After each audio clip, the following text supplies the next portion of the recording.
वे तो अति सुंदर सलोने, वे तो अति सुंदर सलोने, उनका हुआ जिसने देखा हमारे प्यारे सतगुरु जैसा, हमने न कोई और देखा। परम पिता परमात्मा ਸਾਬਣ ਕਿਰਪਾਲ ਦੇ ਚਰਨਾਂ ਵਿੱਚ ਨਮਸਕਾਰ ਹੈ। ਪਿਆਰਿਓ, ਇਹ ਵੀ ਜੋ ਲਫ਼ਜ਼ ਮੈਂ ਹਰ ਰੋਜ਼ ਬੋਲਦਾ ਹਾਂ, ਇਹ ਵੀ ਦੁਨਿਆਵੀ ਤੌਰ ਤੇ ਹੈ। ਗੁਰੂ ਅਰਜਨ ਦੇਵ ਨੇ ਕਿਹਾ, ਤੂੰ ਸੁਲਤਾਨ ਕਹਾਂ ਹੋ ਮੀਆਂ, ਤੇਰੀ ਕਵਨ ਵਡਿਆਈ, ਜੇ ਤੈਨੂੰ ਬਾਦਸ਼ਾਹ ਦਾ ਬਾਦਸ਼ਾਹ ਕਹਿ ਦੇਈਏ ਫੇਰ ਕਿਹੜਾ ਤੇਰੀ ਕੋਈ ਵਡਿਆਈ ਹੋ ਸਕਦੀ ਹੈ, ਕਿਉਂਕਿ ਨਾ ਤਾਂ ਦੁਨੀਆ ਦੀ ਬਾਦਸ਼ਾਹੀ ਸਾਡੇ ਸਾਥ ਜਾਂਦੀ ਹੈ। ਸਾਥ ਜਾਣ ਵਾਲਾ ਉਹ ਨਾਮ ਹੈ ਜਿਸ ਸਤਿਗੁਰੂ ਨੇ ਦਿੱਤਾ ਹੈ, ਉਹ ਹੈ। ਉਸ ਨੂੰ ਪਰਮਾਤਮਾ ਹੀ ਕਹੀਏ ਤਦ ਹੀ ਉਸ ਦੀ ਵਡਿਆਈ ਸੋਭਦੀ ਹੈ। ਜੇ ਉਸ ਨੂੰ ਉੱਚਾ ਸੁੱਚਾ ਆਪਾਂ ਕਹਿ ਦੇਈਏ, ਇਹ ਇੱਕ ਦੁਨਿਆਵੀ ਸਾਡੇ ਲਫ਼ਜ਼ ਹਨ। ਉਹਦੀ ਉਪਮਾ ਵਾਸਤੇ ਇਹ ਵੀ ਅੱਛੇ ਹੈ, ਅਗਰ ਜੇ ਸਾਡੀ ਜ਼ੁਬਾਨ ਸਾਨੂੰ ਇਜਾਜ਼ਤ ਦੇਵੇ ਤਾਂ ਅਸੀਂ ਬੋਲੀਏ, ਕਿਉਂਕਿ ਬੋਲਣ ਦੇ ਨਾਲ ਗੁਰੂ ਅਰਜਨ ਦੇਵ ਨੇ ਕਿਹਾ ਕਿ ਗੁਰੂ ਦਾ ਸ਼ਬਦ ਬੋਲਣ ਨਾਲ ਜ਼ੁਬਾਨ ਪਵਿੱਤਰ ਹੁੰਦੀ ਹੈ, ਉਹਦਾ ਰਾਗ ਸੁਣਨ ਨਾਲ, ਉਹਦੀ ਆਵਾਜ਼ ਸੁਣਨ ਨਾਲ ਕੰਨ ਪਵਿੱਤਰ ਹੁੰਦੇ ਹੈ, ਉਹਦਾ ਦਰਸ਼ਨ ਕਰਨ ਦੇ ਨਾਲ ਸਾਡੀਆਂ ਅੱਖਾਂ ਪਵਿੱਤਰ ਹੁੰਦੀਆਂ ਹਨ। ਗੁਰੂ ਅਰਜਨ ਦੇਵ ਨੇ ਕਿਹਾ, ਕਰਨ ਨ ਸੁਣੇ ਨਾਦ ਕਰਨ ਮੁੰਦ ਕਾਲੀ ਹੈ, ਜੇਬਾ ਜਪੇ ਨ ਨਾਮ ਤਿਲ ਤਿਲ ਕਰ ਇਕੱਠੀ ਹੈ। ਤੋ ਆਪ ਪਿਆਰ ਨਾਲ ਕਹਿੰਦੇ ਹੈ, ਜੋ ਅੱਖਾਂ ਦਰਸ਼ਨ ਨਹੀਂ ਕਰਦੀਆਂ ਉਹਨਾਂ ਨੂੰ ਬੰਦ ਕਰ ਦੇਣ 'ਚ ਹੀ ਫਾਇਦਾ ਹੈ, ਕਿਉਂਕਿ ਦੇਖਣਾ ਤਾਂ ਉਸ ਪ੍ਰਭੂ ਨੂੰ ਅਸੀਂ, ਉਸ ਪਰਮਾਤਮਾ ਰੂਪ ਗੁਰੂ ਨੂੰ ਹੈ। ਸ਼ਬਦ ਬੋਲ ਰਹੀਆਂ ਸੀਗੀਆਂ ਲੜਕੀਆਂ ਕਿ ਜਿਸ ਨੇ ਦੇਖਿਆ ਉਹ ਉਸ ਦਾ ਹੀ ਹੋ। ਕਬੀਰ ਸਾਹਿਬ ਨੇ ਕਿਹਾ ਸੀ, ਗਈ ਪੁਤਲੀ ਲੂਣ ਕੀ ਥਾ ਸਿੰਧ ਕੀ ਲੈਣ, ਅਨਾਥ ਆਪ ਪਾਣੀ ਪਈ ਉਲਟ ਕਹੇ ਕੋ ਬਹਿਣ। ਜਿਹੜਾ ਉਸ ਨੂੰ ਦੇਖਦਾ ਹੈ ਉਹ ਦੇਖਦਾ ਹੀ ਰਹਿ ਜਾਂਦਾ ਹੈ। ਸੱਚ ਤਾਂ ਇਹ ਹੈ ਕਿ ਦੇਖਣ ਵਾਲਾ ਵੀ ਉਹ ਲੂਣ ਦੀ ਪੁਤਲੀ ਵਰਗਾ ਹੀ ਹੋ ਜਾਂਦਾ ਹੈ। ਉਹ ਕਿਸੇ ਨੂੰ ਕੀ ਦੱਸ ਸਕਦਾ ਹੈ। ਕਬੀਰ ਸਾਹਿਬ ਨੇ ਕਿਹਾ ਕਿ ਗੂੰਗੇ ਨੂੰ ਅਗਰ ਆਪਾਂ ਪੁੱਛਾਂਗੇ ਕਿ ਕੈਸਾ ਰਸ ਹੈ, ਕੈਸਾ ਪਿਆਰ ਹੈ, ਕੈਸਾ ਮਠਾਸ ਹੈ, ਉਹ ਕੱਛਾਂ ਹੀ ਵਜਾ ਸਕਦਾ ਹੈ, ਟੱਪ ਹੀ ਸਕਦਾ ਹੈ, ਉਹ ਬਿਆਨ ਨਹੀਂ ਕਰ ਸਕਦਾਗਾ। ਇਸੇ ਤਰ੍ਹਾਂ ਕਿਤ ਮੁਖ ਗੁਰੂ ਸਲਾਹੀਏ, ਗੁਰੂ ਕਰਨ ਕਾਰਨ ਸਮਰੱਥ, ਸੇ ਮੱਥੇ ਨੇਹ ਚੱਲ ਰਹੇ ਜਿਨ ਗੁਰ ਤਾਰਿਆ ਹੱਥ। ਉਹਦੀ ਕੀ ਮਹਿਮਾ ਕੀਤੀ ਜਾਵੇ, ਉਹ ਸਭ ਕੁਛ ਕਰਨ ਵਾਲਾ ਹੈ। ਸੋ ਤੁਹਾਡੇ ਅੱਗੇ ਗੁਰੂ ਨਾਨਕ ਦੇਵ ਜੀ ਮਹਾਰਾਜ ਦਾ ਸ਼ਬਦ ਰੱਖਿਆ ਜਾਂਦਾ ਹੈ, ਗੌਰ ਨਾਲ ਸੁਣਨ ਵਾਲਾ ਹੈ। ਮੈਂ ਦੱਸਦਾ ਹੁੰਦਾ ਹੈ ਕਿ ਸੰਤ ਮਹਾਤਮਾ ਸਾਨੂੰ ਕਿਸੇ ਅਭਿਆਸ ਦੇ ਅੰਦਰ ਫਸਾਉਣ ਵਾਸਤੇ ਨਹੀਂ ਆਉਂਦੇਗੇ ਕਿ ਕੋਹਲੂ ਦੀ ਬੈਲ ਦੀ ਤਰ੍ਹਾਂ ਤੁਸੀਂ ਰੋਜ਼ ਚੱਕਰ ਲਾਈ ਜਾਓ। ਉਹ ਤਾਂ ਸਾਨੂੰ ਸੱਚਾਈ ਦੇ ਨਾਲ ਜੋੜਨ ਵਾਸਤੇ ਆਉਂਦੇ ਹੈ। ਲੇਕਿਨ ਅਸੀਂ ਭੁੱਲੜ ਜੀਵ ਜੋ ਹੈ, ਉਹਨਾਂ ਦੇ ਕਹੇ ਤੇ ਨਾ ਚੱਲਣੇ ਕਰਕੇ, ਨਾ ਉਹ ਮਿਹਨਤ ਕਰਨੇ ਕਰਕੇ ਅਸੀਂ ਆਲਸੀ ਹੋ ਜਾਂਦੇ ਹਾਂ। ਅਸੀਂ ਆਪਣੇ ਸਫ਼ਰ ਨੂੰ ਛੋਟਾ ਕਰਨ ਦੀ ਬਜਾਏ ਹੋਰ ਲੰਬਾ ਕਰ ਲੈਂਦੇ ਹਾਂ। ਸੰਤਾਂ ਦਾ ਤਾਂ ਸਦਾ ਇਹੀ ਹੋਕਾ ਰਿਹਾ ਹੈ ਕਿ ਆਓ ਬਈ ਚੱਲੋ, ਸੱਚਾਈ ਨੂੰ ਅੱਖਾਂ ਨਾਲ ਦੇਖੋ। ਜਦ ਅਸੀਂ ਕੋਈ ਜੀਵ ਤੁਰਨ ਵਾਸਤੇ ਤਿਆਰ ਨਹੀਂ ਹੁੰਦੇ ਤਾਂ ਮਹਾਤਮਾ ਫਿਰ ਸਾਨੂੰ ਦੁਨਿਆਵੀ ਮਿਸਾਲਾਂ ਦੇ ਦੇ ਕੇ ਸਮਝਾਉਂਦੇ ਹੈ ਕਿ ਜਿਹੜੀਆਂ ਸਾਡੀ ਥੋੜ੍ਹੀ ਬਹੁਤੀ ਅਕਲ ਦੇ ਵਿੱਚ ਆ ਜਾਂਦੀਆਂ ਹਨ, ਸਮਝ ਦੇ ਵਿੱਚ ਆ ਜਾਂਦੀਆਂ ਹਨ, ਕਿਉਂਕਿ ਦੁਨੀਆ ਦੇ ਅਸੀਂ ਇੱਕ ਹਿੱਸਾ ਹੈ, ਦੁਨੀਆ ਵਿੱਚ ਅਸੀਂ ਰਹਿ ਰਹੇ ਹਾਂ, ਦੁਨੀਆ ਦੀਆਂ ਚੀਜ਼ਾਂ ਦੇ ਵਿੱਚ ਫਸੇ ਹੋਏ ਹਾਂ। ਇਹ ਮਿਸਾਲਾਂ ਸਾਡੀ ਆਸਾਨੀ ਦੇ ਵਿੱਚ ਹੀ ਸਮਝ ਵਿੱਚ ਆ ਜਾਂਦੀਆਂ ਹਨ। ਇਸ ਵਾਸਤੇ ਉਹ ਪਰਮਾਤਮਾ ਸਾਡੀ ਪੱਧਰ ਦੇ ਉੱਤੇ ਸਾਡੇ ਵਿੱਚ ਆ ਕੇ ਰਹਿੰਦਾ ਹੈ। ਟੱਟੀ ਪਿਸ਼ਾਬ ਦਾ ਉਹ ਚੋਲਾ ਧਾਰਨ ਕਰਦਾ ਹੈ, ਬਿਮਾਰੀਆਂ ਦਾ ਖੋਲ ਧਾਰਨ ਕਰਕੇ ਆ ਜਾਂਦਾ ਹੈ। ਕਾਹਦੇ ਵਾਸਤੇ ਬਈ? ਉਹ ਸਿਰਫ ਸਾਨੂੰ ਸਮਝਾਉਣ ਬੁਝਾਉਣ ਵਾਸਤੇ, ਕਿਉਂਕਿ ਹਮ ਜਿਨਸ ਦੇ ਨਾਲ ਹੀ ਪਿਆਰ ਹੁੰਦਾ ਹੈ। ਮੈਂ ਦੱਸਦਾ ਹੁੰਦਾ ਹੈ ਕਿ ਜਿਸ ਤਰ੍ਹਾਂ ਕਿਸੇ ਦੇ ਬੱਚੇ ਨੂੰ ਖਾਨਾ ਬਦੋਸ਼ ਉਠਾ ਕੇ ਲੈ ਜਾਂਦੇ ਹੈ, ਬੱਚੇ ਦੀ ਮਮਤਾ ਹੁੰਦੀ ਹੈ, ਪਿਤਾ ਉਹਨੂੰ ਭੁੱਲ ਨਹੀਂ ਸਕਦਾ ਹੁੰਦਾਗਾ। ਮੈਂ ਦੇਖਿਆ ਹੈ ਜਿਨ੍ਹਾਂ ਦੇ ਬੱਚੇ ਗੁੰਮ ਹੋ ਜਾਂਦੇ ਹੈ, ਉਹਨਾਂ ਦੇ ਪਿਤਾ ਬੇਸ਼ੱਕ ਉਹਨਾਂ ਦੀ ਜ਼ਿੰਦਗੀ 50 ਸਾਲ ਹੋ ਰਹਿੰਦੀ ਹੋਵੇ, 60 ਹੋ ਰਹਿੰਦੀ ਹੋਵੇ, ਆਪਦੀ ਜ਼ਿੰਦਗੀ ਦੇ ਕਿਸੇ ਹਿੱਸੇ ਵਿੱਚ ਵੀ ਉਹ ਭੁੱਲਦੇ ਨਹੀਂ ਹੁੰਦੇਗੇ। ਉਹ ਜ਼ਰੂਰ ਕਿਸੇ ਨਾ ਕਿਸੇ ਪਾਸੇ ਉਹਨਾਂ ਦੀ ਅੰਦਰੋਂ ਹੀ ਦਿਲ ਦੇ ਵਿੱਚ ਤਮੰਨਾ ਹੁੰਦੀ ਹੈ ਕਿਵੇਂ ਸਾਨੂੰ ਮਿਲ ਜਾਵੇ। ਕਿਉਂਕਿ ਮੇਰੇ ਪਾਸ ਇਸ ਤਰ੍ਹਾਂ ਦੇ ਕਈ ਪ੍ਰੇਮੀ ਆ ਜਾਂਦੇ ਹੈ ਕਿ ਜੀ ਸਾਡਾ ਬੱਚਾ ਗੁੰਮ ਹੈ, ਉਸ ਨੂੰ 30 ਸਾਲ ਹੋ ਗਏ ਜਾਂ 20 ਸਾਲ ਹੋ ਗਏ, ਕੀ ਉਹ ਜਿਉਂਦਾ ਹੈ, ਕਿ ਸਾਨੂੰ ਕਦੇ ਮਿਲੇਗਾ? ਇਹ ਕਿਉਂ ਹੈ? ਕਿ ਉਹਦੇ ਨਾਲ ਮਮਤਾ ਹੈ। ਜੇ ਇੱਕ ਇਨਸਾਨੀ ਜੀਵ ਇਤਨੀ ਮਮਤਾ ਆਪਣੇ ਬੱਚੇ ਨਾਲ ਰੱਖਦਾ ਹੈ, ਉਹ ਪਰਮ ਪਿਤਾ ਪਰਮਾਤਮਾ ਜਿਸ ਦੇ ਆਪਾਂ ਸਾਰੇ ਹੀ ਬੱਚੇ ਹੈ, ਸਾਡੀ ਆਤਮਾ ਉਸ ਦੀ ਅੰਸ਼ ਹੈ, ਉਹਦੇ ਅੰਦਰ ਕਿਤਨੀ ਮਮਤਾ ਹੋ ਸਕਦੀ ਹੈ। ਇਸ ਵਾਸਤੇ ਜਦੋਂ ਕਿਸੇ ਦੇ ਬੱਚੇ ਨੂੰ ਖਾਨਾ ਵਿਦੇਸ਼ ਉਠਾ ਕੇ ਲੈ ਜਾਂਦੇ ਹੈ, ਉਹਨਾਂ ਦਾ ਪਿਤਾ ਨੂੰ ਪਤਾ ਲੱਗਦਾ ਹੈ ਕਿ ਉਹ ਉਸ ਬਸਤੀ ਦੇ ਅੰਦਰ ਹੈ। ਹੁਣ ਉਸ ਬਸਤੀ ਦੇ ਜਿਹੜੇ ਲੋਕ ਹੈ, ਉਹਨਾਂ ਦੇ ਅਲੱਗ ਹੀ ਕਿਸਮ ਦੀ ਬੋਲੀ ਹੁੰਦੀ ਹੈ, ਅਲੱਗ ਹੀ ਕਿਸਮ ਦੀ ਉਹਨਾਂ ਦੇ ਭੇਗ ਹੁੰਦਾ ਹੈ, ਖਾਣ ਪਾਨ ਹੁੰਦਾ ਹੈ, ਉਹਨਾਂ ਦਾ ਕਲਚਰ ਸੰਸਕ੍ਰਿਤੀ ਹੋਰ ਹੁੰਦੀ ਹੈ। ਇਸ ਵਾਸਤੇ ਪਿਤਾ ਮਮਤਾ ਦਾ ਬੱਝਿਆ ਉਹੋ ਹੀ ਭੇਸ ਧਾਰਨ ਕਰਦਾ ਹੈ। ਉਹਨਾਂ ਖਾਨਾ ਬਦੋਸ਼ਾਂ ਵਰਗਾ ਉਹਨਾਂ ਦੀ ਉਹ ਬੋਲੀ ਬੋਲਦਾ ਹੈ, ਉਹਨਾਂ ਦੇ ਵਿੱਚ ਬੈਠ ਕੇ ਉਹਨਾਂ ਨੂੰ ਪਿਆਰ ਦੇ ਨਾਲ ਸਮਝਾਉਂਦਾ ਹੈ। ਸਾਨੂੰ ਪਤਾ ਹੈ ਜਿਹੜੀ ਨਿਤ ਦੀ ਸੰਗਤ ਹੈ, ਸੋਭਤ ਹੈ, ਉਹ ਸਾਨੂੰ ਹੌਲੀ ਹੌਲੀ ਸਾਡੇ ਤੇ ਅਸਰ ਹੋ ਜਾਂਦਾ ਹੈ, ਹਮ ਜਿਨਸ ਦੇ ਨਾਲ ਪਿਆਰ ਹੋ ਜਾਂਦਾ ਹੈ। ਹੌਲੀ ਹੌਲੀ ਉਹ ਪਿਤਾ ਜਿਹੜਾ ਹੈ ਆਪਣੇ ਪਿਆਰੇ ਬੱਚੇ ਦੇ ਦਿਲ ਵਿੱਚ ਆਪਣੇ ਘਰ ਦੀ ਯਾਦ ਵੀ ਦਿਲਾਉਂਦਾ ਰਹਿੰਦਾ ਹੈ, ਔਰ ਆਪਣਾ ਸਾਥ ਸਾਥ ਤਵੱਜੋ ਪਿਆਰ ਭਰੀ ਵੀ ਦਿੰਦਾ ਰਹਿੰਦਾ ਹੈ। ਇੱਕ ਦਿਨ ਜਦ ਉਹ ਬੱਚਾ ਉਹਦੀ ਸੋਬਤ ਦੇ ਵਿੱਚ ਯਕੀਨ ਕਰਦਾ ਹੈ, ਉਹ ਪਿਤਾ ਚਾਹੁੰਦਾ ਹੈ ਕਿ ਮੈਂ ਇਸ ਨੂੰ ਅੱਖਾਂ ਨਾਲ ਇਸ ਦਾ ਘਰ ਦਿਖਾਵਾਂ।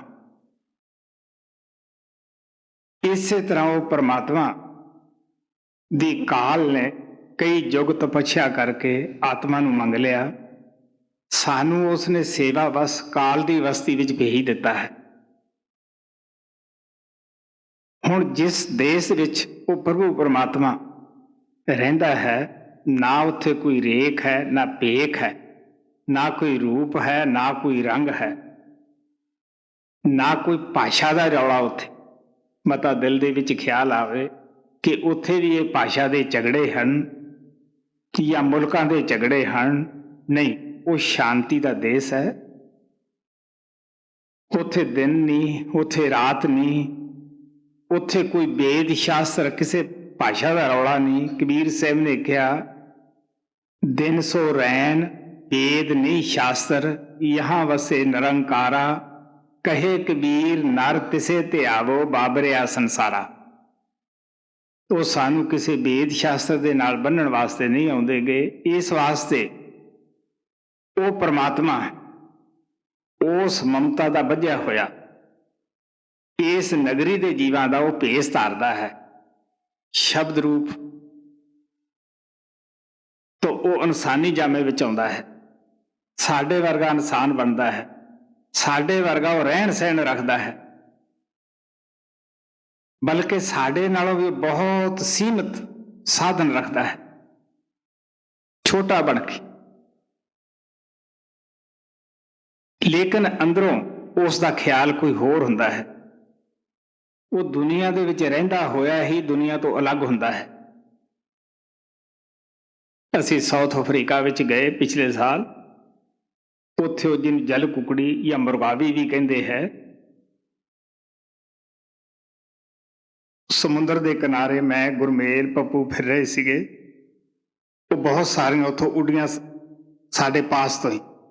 ਗੁਰਮੇਲ ਕਹਿਣ ਲੱਗਿਆ ਆਹ ਕੀ ਹੈ, ਕਿਉਂਕਿ ਇਸ ਨੇ ਜ਼ਿੰਦਗੀ 'ਚ ਨਹੀਂ ਦੇਖੀਆਂ ਸਨ। ਤਾਂ ਮੈਂ ਇਸ ਨੂੰ ਪਿਆਰ ਨਾਲ ਦੱਸਿਆ ਕਿ ਜੋ ਸਤਸੰਗ ਦੇ ਵਿੱਚ ਜਿਸ ਚੀਜ਼ ਦੀ ਮਿਸਾਲ ਦਿੱਤੀ ਜਾਂਦੀ ਹੈ, ਕੋਈ ਮੁਰਗਾਵੀ ਪਾਣੀ ਦੇ ਵਿੱਚ ਰਹਿੰਦੀ ਹੈ ਪਰ ਉਹ ਖੁਸ਼ਕ ਪਰਾਂ ਨਾਲ ਰਹਿੰਦੀ ਹੈ। ਜਦ ਉੱਡਦੀ ਹੈ ਉਹਦੇ ਪਰਾਂ ਤੇ ਕੋਈ ਵੀ ਅਸਰ ਨਹੀਂ ਹੁੰਦਾਗਾ। ਇਸੇ ਤਰ੍ਹਾਂ ਸੰਤ ਵੀ ਸੰਸਾਰ ਦੇ ਵਿੱਚ ਰਹਿੰਦੇ ਹੋਏ ਉਹ ਇੱਕ ਐਸੀ ਲੜਕੀ ਦੀ ਤਰ੍ਹਾਂ ਸੰਸਾਰ ਦੇ ਵਿੱਚ ਰਹਿੰਦੇ ਹੈ ਜਿਹੜੀ ਪੇਕੇ ਘਰ ਆ ਜਾਂਦੀ ਹੈ, ਲੇਕਿਨ ਉਹਦਾ ਜਿਹੜਾ ਮਨ ਹੈ ਉਹ ਆਪਣੇ ਪਤੀ ਦੇ ਚਰਨਾਂ ਵਿੱਚ ਰਹਿੰਦਾ ਹੈ। ਉਹ ਇਸ ਤਰ੍ਹਾਂ ਦੀ ਲੜਕੀ ਦੀ ਤਰ੍ਹਾਂ ਰਹਿੰਦੇ ਹੈ ਜਿਸ ਤਰ੍ਹਾਂ ਲੜਕੀ ਪਾਣੀ ਭਰਨ ਵਾਸਤੇ ਬਾਹਰ ਕੂਏ ਤੇ, ਡਿੱਗੀ ਤੇ, ਤਲਾਬ ਤੇ ਜਾਂਦੀ ਹੈ। ਉਹ ਸਖੀਆਂ ਸਹੇਲੀਆਂ ਦੇ ਨਾਲ ਬਾਤਾਂ ਵੀ ਕਰਦੀ ਹੈ, ਤੁਰੀ ਵੀ ਜਾਂਦੀ ਹੈ, ਲੇਕਿਨ ਜਿਹੜਾ ਉਹਦਾ ਮਨ ਹੈ ਉਹ ਆਪਣੇ ਘੜੇ ਦੇ ਅੰਦਰ ਹੈ। ਉੱਚੀ ਨੀਵੀਂ ਜਗ੍ਹਾ ਵੀ ਹੈ ਪਰ ਮਨ ਕਿੱਥੇ ਲੱਗਿਆ ਹੋਇਆ? ਉਹ ਘੜੇ ਦੇ ਵਿੱਚ ਲੱਗਿਆ ਹੋਇਆ ਹੈ, ਬਈ ਉਹ ਟੁੱਟ ਨਾ ਜਾਏ। ਗਊ ਹੈ, ਬੜੀ ਦੂਰ ਚਰਦੀ ਹੈ, ਲੇਕਿਨ ਉਸ ਦਾ ਜਿਹੜਾ ਦਿਲ ਹੈ ਉਹ ਆਪਣੇ ਪਿੱਛੇ ਬੱਚੇ ਦੇ ਵਿੱਚ ਹੁੰਦਾ ਹੈ। ਬੱਚੇ ਵਾਲੀਆਂ ਗਊਆਂ ਨੂੰ ਤੁਸੀਂ ਦੇਖੋ, ਉਹ ਸਾਰੇ ਦੂਜੀਆਂ ਗਊਆਂ ਤੋਂ ਪਹਿਲਾਂ ਆਉਣਗੀਆਂ, ਆਪਦੇ ਬੱਚੇ ਦੇ ਉੱਪਰ ਆ ਕੇ ਉਹ ਖੜਨਗੀਆਂ, ਉਹਨੂੰ ਚੱਟਣਗੀਆਂ, ਪਿਆਰ ਦੇਣਗੀਆਂ। ਕਿਉਂ ਬਈ? ਮਮਤਾ ਹੈ। ਉਹਨੂੰ ਭੁੱਲ ਨਹੀਂ ਜਾਂਦੀਆਂ। ਇਹ ਨਹੀਂ ਕਿ ਬਾਹਰ ਲੈ ਗਏ ਉਹਨੂੰ ਕੋਈ ਭੁੱਲ ਜਾਵੇ। ਇਸੇ ਤਰ੍ਹਾਂ ਉਹ ਮਹਾਤਮਾ ਇਸ ਸੰਸਾਰ ਦੇ ਵਿੱਚ ਰਹਿੰਦਾ ਹੋਇਆ ਉਹਦਾ ਜਿਹੜਾ ਚਿੱਤ ਹੈ ਉਹ ਉਸ ਪ੍ਰਭੂ ਦੇ ਚਰਨਾਂ ਵਿੱਚ ਚੁਭਿਆ ਰਹਿੰਦਾ ਹੈ, ਲੱਗਿਆ ਰਹਿੰਦਾ ਹੈ। ਗੁਰੂ ਗੋਬਿੰਦ ਸਿੰਘ ਨੂੰ ਹੀ ਕਿਹਾ ਕਿ ਚਿਤਨਾ ਮੇਰਾ ਬੇਸ਼ੱਕ ਨਹੀਂ ਕਰਦਾ ਸੀ ਦਿਲ ਆਉਣ ਨੂੰ, ਮੈਂ ਉਹਦੇ ਹੁਕਮ ਦੇ ਨਾਲ ਸੰਸਾਰ ਵਿੱਚ ਆਇਆ। ਕਿਉਂਕਿ ਉਹ ਪਿਆਰਾ ਬੇਟਾ ਹੁੰਦਾ ਹੈ ਕਿ ਜਿਹੜਾ ਪਿਤਾ ਦਾ ਕਹਿਣਾ ਮੰਨੇ, ਉਹੀ ਸ਼ਿਸ਼ ਹੈ ਜੋ ਆਪਦੇ ਗੁਰੂ ਦਾ ਕਿਹਾ ਮੰਨੇ। ਸ਼ਿਸ਼ ਕਹਿ ਲੋ, ਬੇਟਾ ਕਹਿ ਲੋ, ਪਿਤਾ ਕਹਿ ਲੋ। ਜੇ ਉਸੇ ਗੱਲ ਨੂੰ ਪਿਤਾ ਵਾਰ-ਵਾਰ ਸਮਝਾਈ ਜਾਏ ਤਾਂ ਬੇਟਾ ਮੰਨਣ ਵਾਸਤੇ ਤਿਆਰ ਨਾ ਹੋਏ, ਤੁਸੀਂ ਸੋਚ ਕੇ ਦੇਖ ਲਓ, ਉਹ ਪਿਆਰਾ ਬੇਟਾ ਨਹੀਂ ਕਹਾ ਸਕਦਾਗਾ। ਮੈਂ ਦੱਸਦਾ ਹੁੰਦਾ ਹੈ ਕਿ ਮੈਨੂੰ ਹੁਕਮ ਮੰਨਣ ਦੀ ਆਦਤ ਆਰਮੀ ਦੇ ਵਿੱਚੋਂ ਪਈ ਸੀ। ਆਰਮੀ ਦਾ ਅਸੂਲ ਹੈ, ਕਾਨੂੰਨ ਹੈ ਕਿ ਜੋ ਤੁਹਾਨੂੰ ਆਗਿਆ ਮਿਲਦੀ ਹੈ ਪਹਿਲੇ ਉਹ ਕਰੋ। ਕੋਈ ਸਵਾਲ ਜਵਾਬ ਕਰਨਾ ਤਾਂ ਆ ਕੇ ਕਰੋ। ਇਹੀ ਕਾਰਨ ਸੀ ਮੈਂ ਆਪਣੀ ਜ਼ਿੰਦਗੀ ਦੇ ਵਿੱਚ ਬਹੁਤ ਸਾਰੇ ਸਮਾਜਾਂ 'ਚ ਗਿਆ, ਬਹੁਤ ਸਾਰੇ ਮਹਾਤਮਾ ਦੇ ਚਰਨਾਂ ਵਿੱਚ ਵੀ ਗਿਆ। ਮੈਂ ਦੱਸਦਾ ਹੁੰਦਾ ਹੈ ਕਿ ਜਿੰਨਾ ਕਿਸੇ ਕੋਲੇ ਕੋਈ ਸੌਦਾ ਸੀਗਾ ਉਤਨਾ ਮੈਥੋਂ ਉਸਨੇ ਲੁਕੋਇਆ ਨਹੀਂ। ਕਿਸੇ ਕੋਲੇ ਇੱਕ ਸ਼ਬਦ ਦਾ ਭੇਸ ਸੀ, ਕਈ ਸ਼ਰਾਬ ਪੀਣ ਵਾਲੇ ਵੀ ਹੁੰਦੇ ਹੈ, ਉਹਨੇ ਉਹ ਵੀ ਜ਼ਾਹਰ ਕਰਤਾ ਕਿ ਬਈ ਮੈਂ ਇਹ ਚੀਜ਼ ਕਰਦਾ ਹਾਂ। ਮੈਂ ਦੱਸਦਾ ਹੁੰਦਾ ਕਿ ਮੈਂ ਕਦੇ ਕਿਸੇ ਦੀ ਨਿੰਦਿਆ ਦੇ ਵਿੱਚ ਯਕੀਨ ਨਹੀਂ ਕਰਦਾ ਹੁੰਦਾਗਾ। ਮੈਂ ਕਿਸੇ ਦੀ ਬਾਹਰ ਆ ਕੇ ਨਿੰਦਿਆ ਨਹੀਂ ਕਰੀ ਵੀ ਇਹ ਹੈ। ਇਸ ਵਾਸਤੇ ਸੰਤ ਮਹਾਤਮਾ ਉਹ ਪਰਮਾਤਮਾ ਖੁਦ ਸੰਸਾਰ ਦੇ ਵਿੱਚ ਸਾਡੀ ਪੱਧਰ ਤੇ ਆ ਕੇ ਸਾਨੂੰ ਫਿਰ ਦੁਨੀਆ ਦੀਆਂ ਮਿਸਾਲਾਂ ਦੇ ਕੇ ਸਮਝਾਉਂਦਾ ਹੈ। ਤਾਂ ਗੁਰੂ ਨਾਨਕ ਦਾ ਸ਼ਬਦ ਤੁਹਾਡੇ ਅੱਗੇ ਰੱਖਿਆ ਜਾਂਦਾ ਹੈ। ਆਪ ਇੱਕ ਮਛਲੀ ਦੀ ਮਿਸਾਲ ਦਿੰਦੇ ਹੈ, ਪੰਛੀ ਦੀ ਮਿਸਾਲ ਦੇ ਕੇ ਸਮਝਾਉਂਦੇ ਹੈ ਕਿ ਕਿਸ ਤਰ੍ਹਾਂ ਮਛਲੀ ਦੇਖਣ ਦੇ ਵਿੱਚ ਸਾਨੂੰ ਬੜੀ ਚਲਾਕ ਨਜ਼ਰ ਦੇ ਵਿੱਚ ਆਉਂਦੀ ਹੈ, ਬੜੀਆਂ ਉਤਾਰੀਆਂ ਜਾਣਦੀ ਹੈ, ਬੜੀ ਇੱਧਰ ਉੱਧਰ ਪਾਣੀ ਦੇ ਵਿੱਚ ਘੁੰਮਦੀ ਹੈ, ਬੜੀ ਉਸ ਦੀ ਨਿਗਾਹ ਤੇਜ਼ ਹੁੰਦੀ ਹੈ, ਬੜੇ ਗਹਿਰੇ ਪਾਣੀ 'ਚ ਉੱਪਰ ਦੇਖ ਲੈਂਦੀ ਹੈ, ਲੇਕਿਨ ਉਹ ਭੋਲੇਪਨ ਦੇ ਵਿੱਚ ਹੀ ਜਾਲ ਵਿੱਚ ਫਸ ਜਾਂਦੀ ਹੈ। ਇਸੇ ਤਰ੍ਹਾਂ ਅਸੀਂ ਦੇਖਣ ਨੂੰ ਜੀਵ ਬੜੇ ਹੀ ਚਤਰ ਹੈ, ਬੜੇ ਹੀ ਸਮਝਦਾਰ ਕਹਾਉਣੇ ਹੈ, ਤਾਂ ਅਸੀਂ ਵੀ ਉਸ ਮੌਤ ਦੇ ਜਾਲ ਵਿੱਚ ਭੋਲੇਪਨ 'ਚ ਹੀ ਫਸ ਜਾਂਦੇ ਹਾਂ।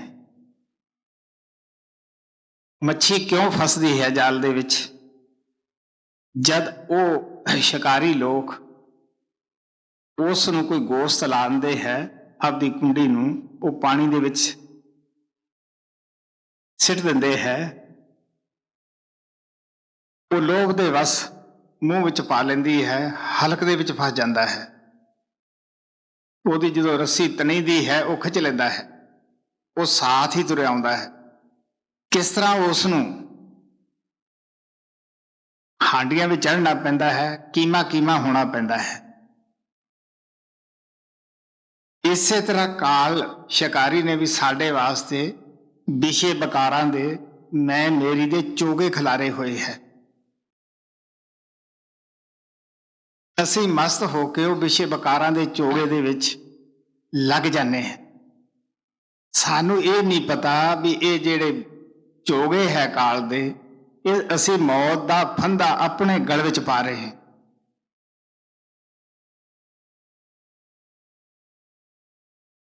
ਜਿਵੇਂ ਉਹ ਪੰਛੀ ਲੋਭ ਦੇ ਵਸ ਆ ਕੇ ਆਪਣੀ ਕੁੰਡੀ ਨੂੰ ਹਲਕ ਦੇ ਵਿੱਚ ਫਸਾ ਲੈਂਦਾ ਹੈ, ਹਾਂਡੀਆਂ ਚੜ੍ਹਦਾ ਹੈ, ਕੀਮਾ ਕੀਮਾ ਕਰਾਉਂਦਾ ਹੈ, ਇਸੇ ਤਰ੍ਹਾਂ ਇਹ ਜੀਵ ਵੀ ਵਿਸ਼ੇ ਬਕਾਰਾਂ ਦੇ ਲੋਭ ਦੇ ਵਿੱਚ ਆ ਕੇ ਕਿਸ ਤਰ੍ਹਾਂ ਅਸੀਂ ਆਪਣਾ ਭੁੱਲ ਜਾਂਦੇ ਹਾਂ। ਅਸੀਂ ਸੋਚਦੇ ਹਾਂ ਕਿ ਅਸੀਂ ਦੁਨੀਆ ਦੇ ਭੋਗ ਭੋਗਦੇ ਹਾਂ। ਸੱਚ ਤਾਂ ਇਹ ਹੈ ਕਿ ਭੋਗ ਸਾਨੂੰ ਭੋਗ ਜਾਂਦੇ ਹੈ।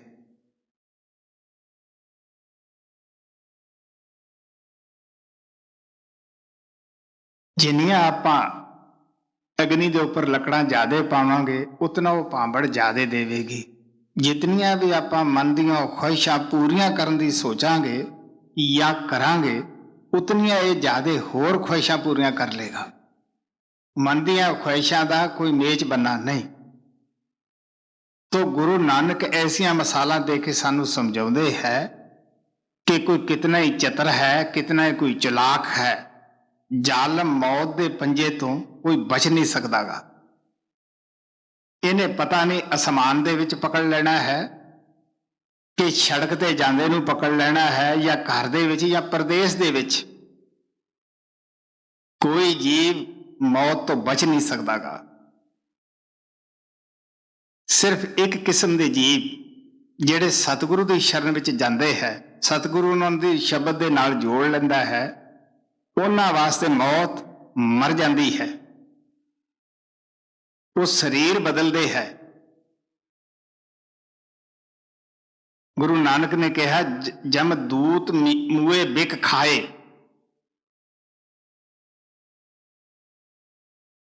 ਅੰਤ ਸਮੇਂ ਨਾ ਕੋਈ ਭੈਣ, ਨਾ ਭਰਾ, ਨਾ ਮਾਤਾ, ਨਾ ਪਿਤਾ, ਨਾ ਕੋਈ ਧਨ ਦੌਲਤ, ਨਾ ਕੋਈ ਹੁਕੂਮਤ ਕਿਸੇ ਦੀ ਮਦਦ ਕਰਦੀ ਹੈ। ਉਸ ਵੇਲੇ ਕੌਣ ਹੈ ਬਈ? ਗੁਰੂ ਨਾਨਕ ਕਹਿੰਦੇ ਹੈ, ਸਭ ਕੁਝ ਜੋ ਕੁਝ ਹੋ ਰਿਹਾ ਹੈ ਇਹ ਉਸ ਪਰਮਾਤਮਾ ਦੇ ਭਾਣੇ ਵਿੱਚ ਹੋ ਰਿਹਾ ਹੈ। ਉਹਦੇ ਰਜ਼ਾ ਦੇ ਵਿੱਚ ਹੀ ਇਸ ਸੰਸਾਰ ਦੀ ਰਚਨਾ ਪੈਦਾ ਹੋਈ। ਉਹਦੇ ਰਜ਼ਾ ਦੇ ਅੰਦਰ ਹੀ, ਹੁਕਮ ਦੇ ਅੰਦਰ ਹੀ ਗੁਰੂ ਮਿਲਦਾ ਹੈ, ਨਾਮ ਮਿਲਦਾ ਹੈ। ਉਹਦੇ ਹੁਕਮ ਦੇ ਅੰਦਰ ਹੀ ਸਾਨੂੰ ਸੱਚਾ ਭਰੋਸਾ ਆਉਂਦਾ ਹੈ। ਅਗਰ ਉਹਦਾ ਹੁਕਮ ਹੁੰਦਾ ਤਾਂ ਅਸੀਂ ਗੁਰੂ ਤੋਂ ਗੁਰੂ ਹੀ ਮੰਗਦੇ ਹਾਂ, ਨਹੀਂ ਤਾਂ ਅਸੀਂ ਗੁਰੂ ਕੋਲੇ ਜਾ ਕੇ ਵੀ ਕੀ ਕਰਦੇ ਹਾਂ? ਮਹਾਰਾਜ ਸਾਵਨ ਸਿੰਘ ਕਹਿੰਦੇ ਹੁੰਦੇ ਸੀ, ਕੋਈ ਕਹਿੰਦਾ ਮੇਰੀ ਬੇਰੁਜ਼ਗਾਰੀ ਦੂਰ ਹੋਵੇ, ਕੋਈ ਕਹਿੰਦਾ ਬਿਮਾਰੀ ਦੂਰ ਹੋਵੇ, ਕੋਈ ਕਹਿੰਦਾ ਕਿ ਮੇਰਾ ਮੁਕੱਦਮਾ ਦੂਰ ਹੋਵੇ, ਕੋਈ ਕਹਿੰਦਾ ਮੈਨੂੰ ਉੱਚਾ ਅਹੁਦਾ ਮਿਲੇ। ਫਿਰ ਉਹ ਕਹਿੰਦੇ ਹੁੰਦੇ ਸੀ, ਐਸੇ ਲੋਕਾਂ ਨੇ ਸੰਤਮਤ ਚ ਕੀ ਖੱਟਣਾ ਹੁੰਦਾ ਹੈ। ਸੱਚ ਤਾਂ ਉਹ ਇਹ ਕਹਿੰਦੇ ਹੁੰਦੇ ਸੀ ਕਿ ਐਸੇ ਲੋਕ ਆਪਣੇ ਘਰਾਂ ਅੰਦਰ ਹੀ ਬੈਠੇ ਰਹਿਣ ਤੋਂ ਅੱਛੇ ਹੈ, ਕਿਉਂਕਿ ਸੰਤਾਂ ਕੋਲੇ ਤਾਂ ਨਾਮ ਹੈ, ਨਾਮ ਮੁਕਤੀ ਦਾਤਾ ਹੈ। ਇਨਸਾਨ ਦਾ ਜਾਮਾ ਸਾਨੂੰ ਅਮੋਲਕ ਹੀਰਾ, ਇੱਕ ਮੌਕਾ ਮਿਲਿਆ ਪਿਆਰਿਓ। ਅਗਰ ਅਸੀਂ ਇਸ ਮੌਕੇ ਤੋਂ ਫਾਇਦਾ ਉਠਾਈਏ,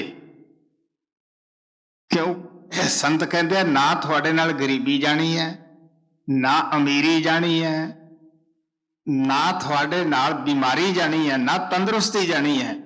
ਇਹ ਸਭ ਕੁਝ ਇਸ ਸਰੀਰ ਦੇ ਨਾਲ ਹੀ ਤਾਲੁਕ ਹੈ। ਤੋ ਕਹਿੰਦੇ ਹੈ ਜੋ ਕੁਝ ਤੁਸੀਂ ਪਿੱਛੇ ਕਮਾ ਕੇ ਆਏ ਹੋ ਉਹੀ ਤੁਹਾਨੂੰ ਮਿਲਣਾ ਹੈ। ਮਹਾਰਾਜ ਸਾਵਣ ਸਿੰਘ ਇੱਕ ਛੋਟੀ ਜਿਹੀ ਕਹਾਣੀ ਦੇ ਨਾਲ ਸਮਝਾਉਂਦੇ ਹੁੰਦੇ ਸੀਗੇ ਕਿ ਵੀ ਦੇਖੋ ਪਿਆਰਿਓ, ਇੱਕ ਸਵਾਰ ਤੁਰਿਆ ਜਾਂਦਾ ਸੀ, ਅੱਗੇ ਜ਼ਿਮੀਂਦਾਰ ਰਹਿਟ ਚਲਾ ਰਿਹਾ ਸੀਗਾ। ਉਹ ਕਹਿਣ ਲੱਗਿਆ ਵੀ ਘੋੜੇ ਨੂੰ ਪਾਣੀ ਪਿਆਈਏ। ਘੋੜਾ ਨੇੜੇ ਕਰਨ ਲੱਗਿਆ ਤਾਂ ਰਹਿਟ ਜਿਹੜਾ ਸੀਗਾ ਉਹ ਟਿਕ ਟਿਕ ਕਰਦਾ ਸੀਗਾ। ਕਿਸੇ ਨੇ ਚੱਲਦਾ ਦੇਖਿਆ ਹੋਏਗਾ, ਉਹ ਆਮ ਜਦੋਂ ਚੱਲਦਾ ਟਿਕ ਟਿਕ ਕਰਦਾ ਹੈ। ਉਹ ਘੋੜਾ ਜਦ ਨੇੜੇ ਆਵੇ ਤਾਂ ਪਿਛਾਂ ਭੱਜ ਜਾਵੇ। ਉਹ ਕਹਿਣ ਲੱਗਿਆ ਵੀ ਰੋਕੀ। ਉਹ ਬੜੇ ਉੱਚੇ ਥਾਂ ਤੋਂ ਪਾਣੀ ਗਿਰਦਾ ਹੈ। ਹੁਣ ਉਹ ਰੋਕਿਆ ਤਾਂ ਪਾਣੀ ਜਿਹੜਾ ਸੀਗਾ ਉਹ ਅੱਗੇ ਲੰਘ ਗਿਆ। ਉਹ ਕਹਿੰਦਾ ਵੀ ਚਲਾਈ। ਜਦ ਉਹਨੇ ਟਿਕ ਟਿਕ ਫੇਰ ਕੀਤੀ ਤੇ ਘੋੜਾ ਫੇਰ ਭੱਜ ਗਿਆ। ਉਹ ਜ਼ਿਮੀਂਦਾਰ ਕਹਿੰਦਾ ਦੇਖ ਵੀ ਪਿਆਰਿਆ, ਇਹਨੂੰ ਪਾਣੀ ਟੀ ਟੀ ਦੇ ਵਿੱਚ ਹੀ ਪੀਣਾ ਪਏਗਾ। ਤੋ ਇਹੀ ਹਾਲਤ ਸਾਡੀ ਸੰਤ ਸਾਨੂੰ ਪਿਆਰ ਦੇ ਨਾਲ ਸਮਝਾਉਂਦੇ ਹੈ ਕਿ ਦੇਖੋ ਪਿਆਰਿਓ, ਸਾਨੂੰ ਵੀ ਦੁਨੀਆ ਦੀ ਇਹ ਟੀ ਟੀ ਦੇ ਵਿੱਚ ਹੀ ਬਿਮਾਰੀਆਂ 'ਚ, ਬੇਰੁਜ਼ਗਾਰੀਆਂ 'ਚ, ਸੁੱਖ 'ਚ, ਦੁੱਖ 'ਚ ਉਹ ਪ੍ਰਮਾਤਮਾ ਦੀ ਭਗਤੀ ਕਰਨੀ ਪਏਗੀ। ਗਰੀਬ ਤਾਂ ਸ਼ਿਕਾਇਤ ਕਰਦਾ ਹੈ ਕਿ ਜੀ ਮੇਰੇ ਕੋਲੇ ਹੋਵੇ ਕੁਛ ਤਾਂ ਮੈਂ ਭਜਨ ਕਰਾਂ। ਤਾਂ ਅਮੀਰ ਦੀ ਕੀ ਸ਼ਿਕਾਇਤ ਹੈ ਬਈ? ਜਿਹਦੇ ਕੋਲੇ ਸਭ ਕੁਝ ਹੈ। ਸੋਚ ਕੇ ਦੇਖ ਲਓ ਉਹ ਕਿੰਨੀ ਕੁ ਭਗਤੀ ਕਰਦੇ ਹੈ। ਜਿਨ੍ਹਾਂ ਦੇ ਪਾਸ ਨੌਕਰ ਵੀ ਹੈ, ਧਨ ਦੌਲਤ ਵੀ ਹੈ, ਹਕੂਮਤ ਵੀ ਹੈ,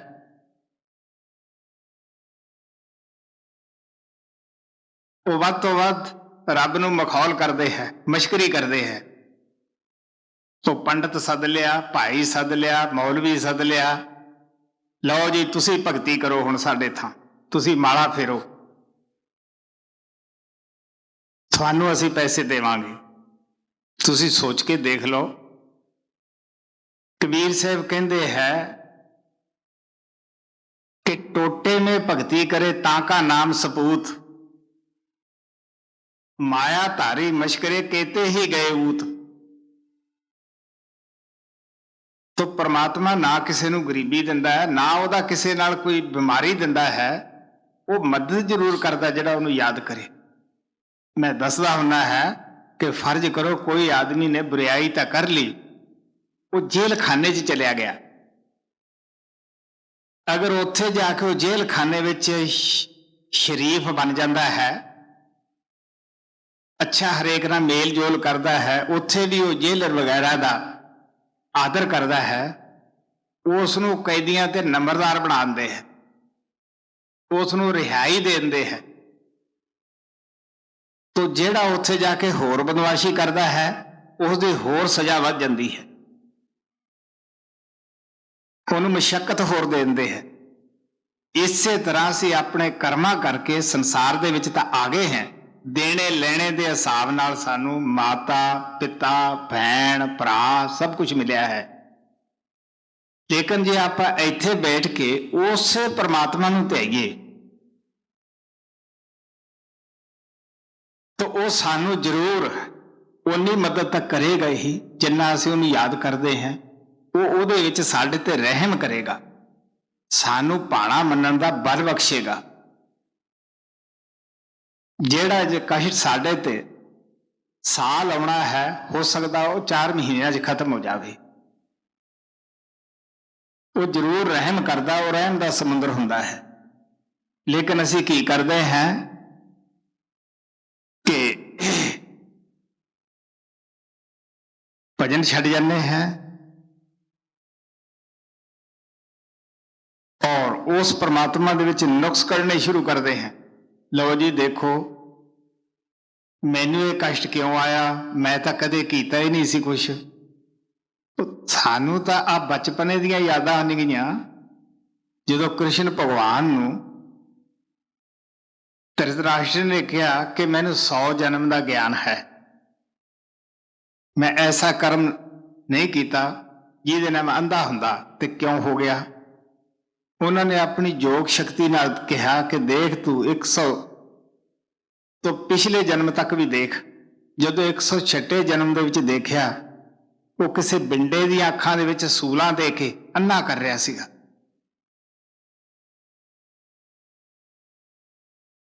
ਪਿਆਰਿਓ, ਇੱਕ ਜਨਮ ਦਾ ਕਰਮ ਸਾਡੇ ਯਾਦ ਨਹੀਂ ਹੁੰਦਾਗਾ। ਯਾਦ ਰੱਖਣ ਵਾਸਤੇ ਮਹਾਰਾਜ ਕਿਰਪਾਲ ਨੇ ਸਾਨੂੰ ਡਾਇਰੀ ਦਿੱਤੀ ਰੱਖਣ ਨੂੰ, ਵੀ ਤੁਸੀਂ ਡਾਇਰੀ ਭਰੋ। ਲੇਕਿਨ ਡਾਇਰੀ ਵਾਸਤੇ ਆਪਾਂ ਕੀ ਕਰਦੇ ਹਾਂ? ਜਿਹੜੇ ਪ੍ਰੇਮੀ ਡਾਇਰੀ ਰੱਖਦੇ ਵੀ ਹੈ, ਉਹ ਰੋਜ਼ ਇੱਕ ਰੀਤੀ ਰਿਵਾਜ ਬਣਾ ਲੈਂਦੇ ਹੈ, ਡਾਇਰੀ ਭਰਦੇ ਹੈ। ਜੋ ਗਲਤੀ ਅੱਜ ਕਰੀ ਉਹੀ ਕੱਲ ਨੂੰ ਕਰੀ, ਹਰ ਮਹੀਨੇ ਉਹੀ ਗਲਤੀਆਂ, ਹਰ ਰੋਜ਼ ਉਹੀ ਗਲਤੀਆਂ। ਪੰਜਾਬੀ ਦੀ ਕਹਾਵਤ ਹੈ ਕਿ ਪੰਚਾਇਤ ਆਈ ਸਿਰ ਮੱਥੇ ਪਰਨਾਲਾ ਉੱਥੇ ਹੀ, ਕਿ ਮਹਾਰਾਜ ਜੀ ਤੁਹਾਡਾ ਦੱਸੀ ਹੋਈ ਡਾਇਰੀ ਤਾਂ ਅਸੀਂ ਜ਼ਰੂਰ ਭਰਦੇ ਹਾਂ, ਪਰ ਪਾਪ ਕੋਈ ਨਹੀਂ ਛੱਡਦੇ।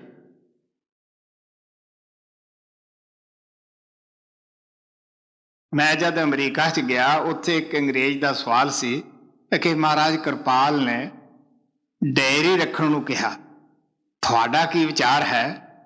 ਮੈਂ ਕਿਹਾ ਮੈਂ ਡਾਇਰੀ ਦੇ ਮੁਤਲਕ ਇਹ ਹੀ ਕਹਿਣਾ ਹੁੰਦਾ ਵੀ ਜਿਹੜੀ ਅੱਜ ਗਲਤੀ ਹੋ ਗਈ ਹੈ ਉਹ ਕੱਲ ਨੂੰ ਕਿਉਂ ਹੋਵੇ, ਜ਼ਿੰਦਗੀ ਭਰ ਹੀ ਕਿਉਂ ਨਾ ਹੋਵੇ। ਜਦੋਂ ਅਸੀਂ ਮੰਨ ਲਈ ਗਲਤੀ, ਉਹਦੇ ਵਿੱਚ ਦਰਜ ਕਰ ਲਈ ਹੈ ਕਿ ਇਹ ਗਲਤ ਹੈ।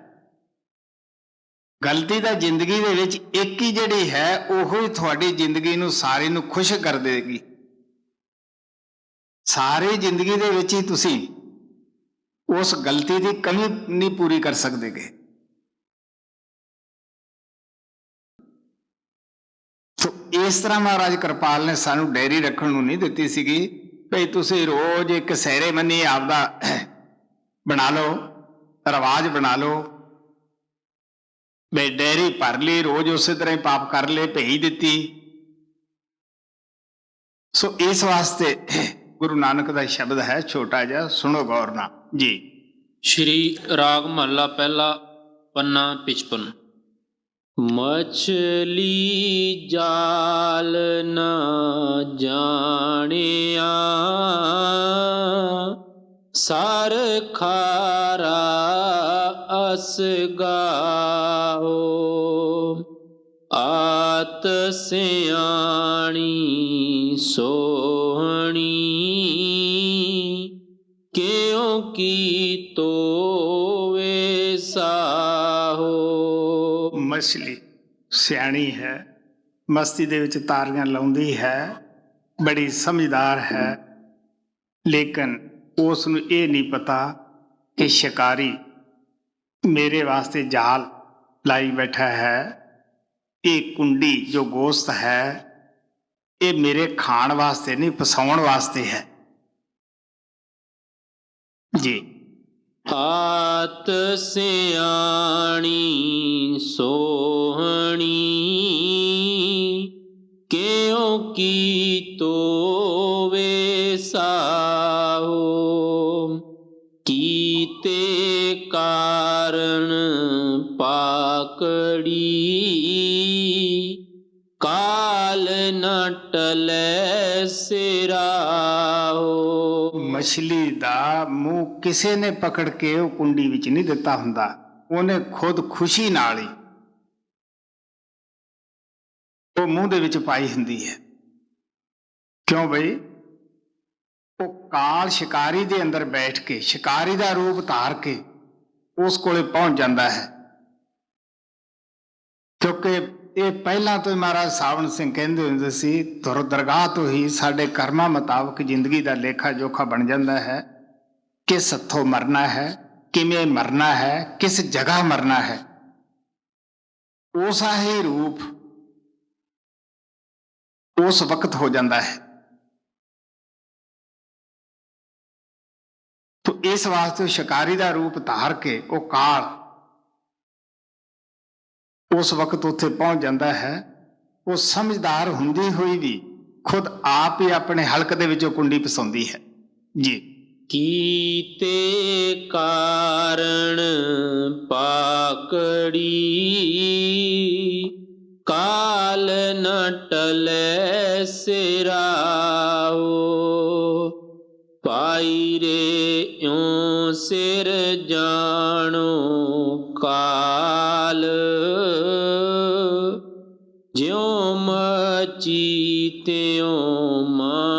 ਸਾ ਪਵੇ ਅਚਿੰਤਾ ਜਾਲ। ਗੁਰੂ ਨਾਨਕ ਸਾਹਿਬ ਕਹਿਣ ਲੱਗੇ, ਦੇਖੋ ਮੈਂ ਤੁਹਾਨੂੰ ਮਛਲੀ ਦੀ ਇੱਕ ਮਿਸਾਲ ਦਿੱਤੀ ਹੈ ਕਿਉਂਕਿ ਤੁਸੀਂ ਹਰ ਰੋਜ਼ ਦੇਖਦੇ ਹੋ। ਇਸੇ ਤਰ੍ਹਾਂ ਹੀ ਮਾਨਸ ਹੈ। ਮਾਨਸ ਵੀ ਜਿੰਨੀਆਂ ਮਰਜ਼ੀ ਆ ਚਲਾਕੀਆਂ ਕਰ ਲੇ, ਉਡਾਰੀਆਂ ਮਾਰ ਲੇ, ਭੱਜ ਲੇ, ਜਹਾਜ਼ ਤੇ ਚੜ ਜਾਵੇ, ਕਾਰ ਤੇ ਦੌੜਾ ਲਵੇ। ਕਹਿਣ ਲੱਗੇ ਇਸੇ ਤਰ੍ਹਾਂ ਇਹਨੇ ਵੀ ਉਸ ਜਗ੍ਹਾ ਪਹੁੰਚ ਜਾਣਾ ਹੈ। ਜਦੋਂ ਜਗ੍ਹਾ ਤੇ ਜਾਵੜਾ ਇਹਨੂੰ ਵੀ ਜਾਲ, ਜਿਉਂ ਮੱਛੀ ਤਿਉਂ ਮਾਨਸਾ ਪਵੇ ਅਚਿੰਤਾ ਜਾਲ।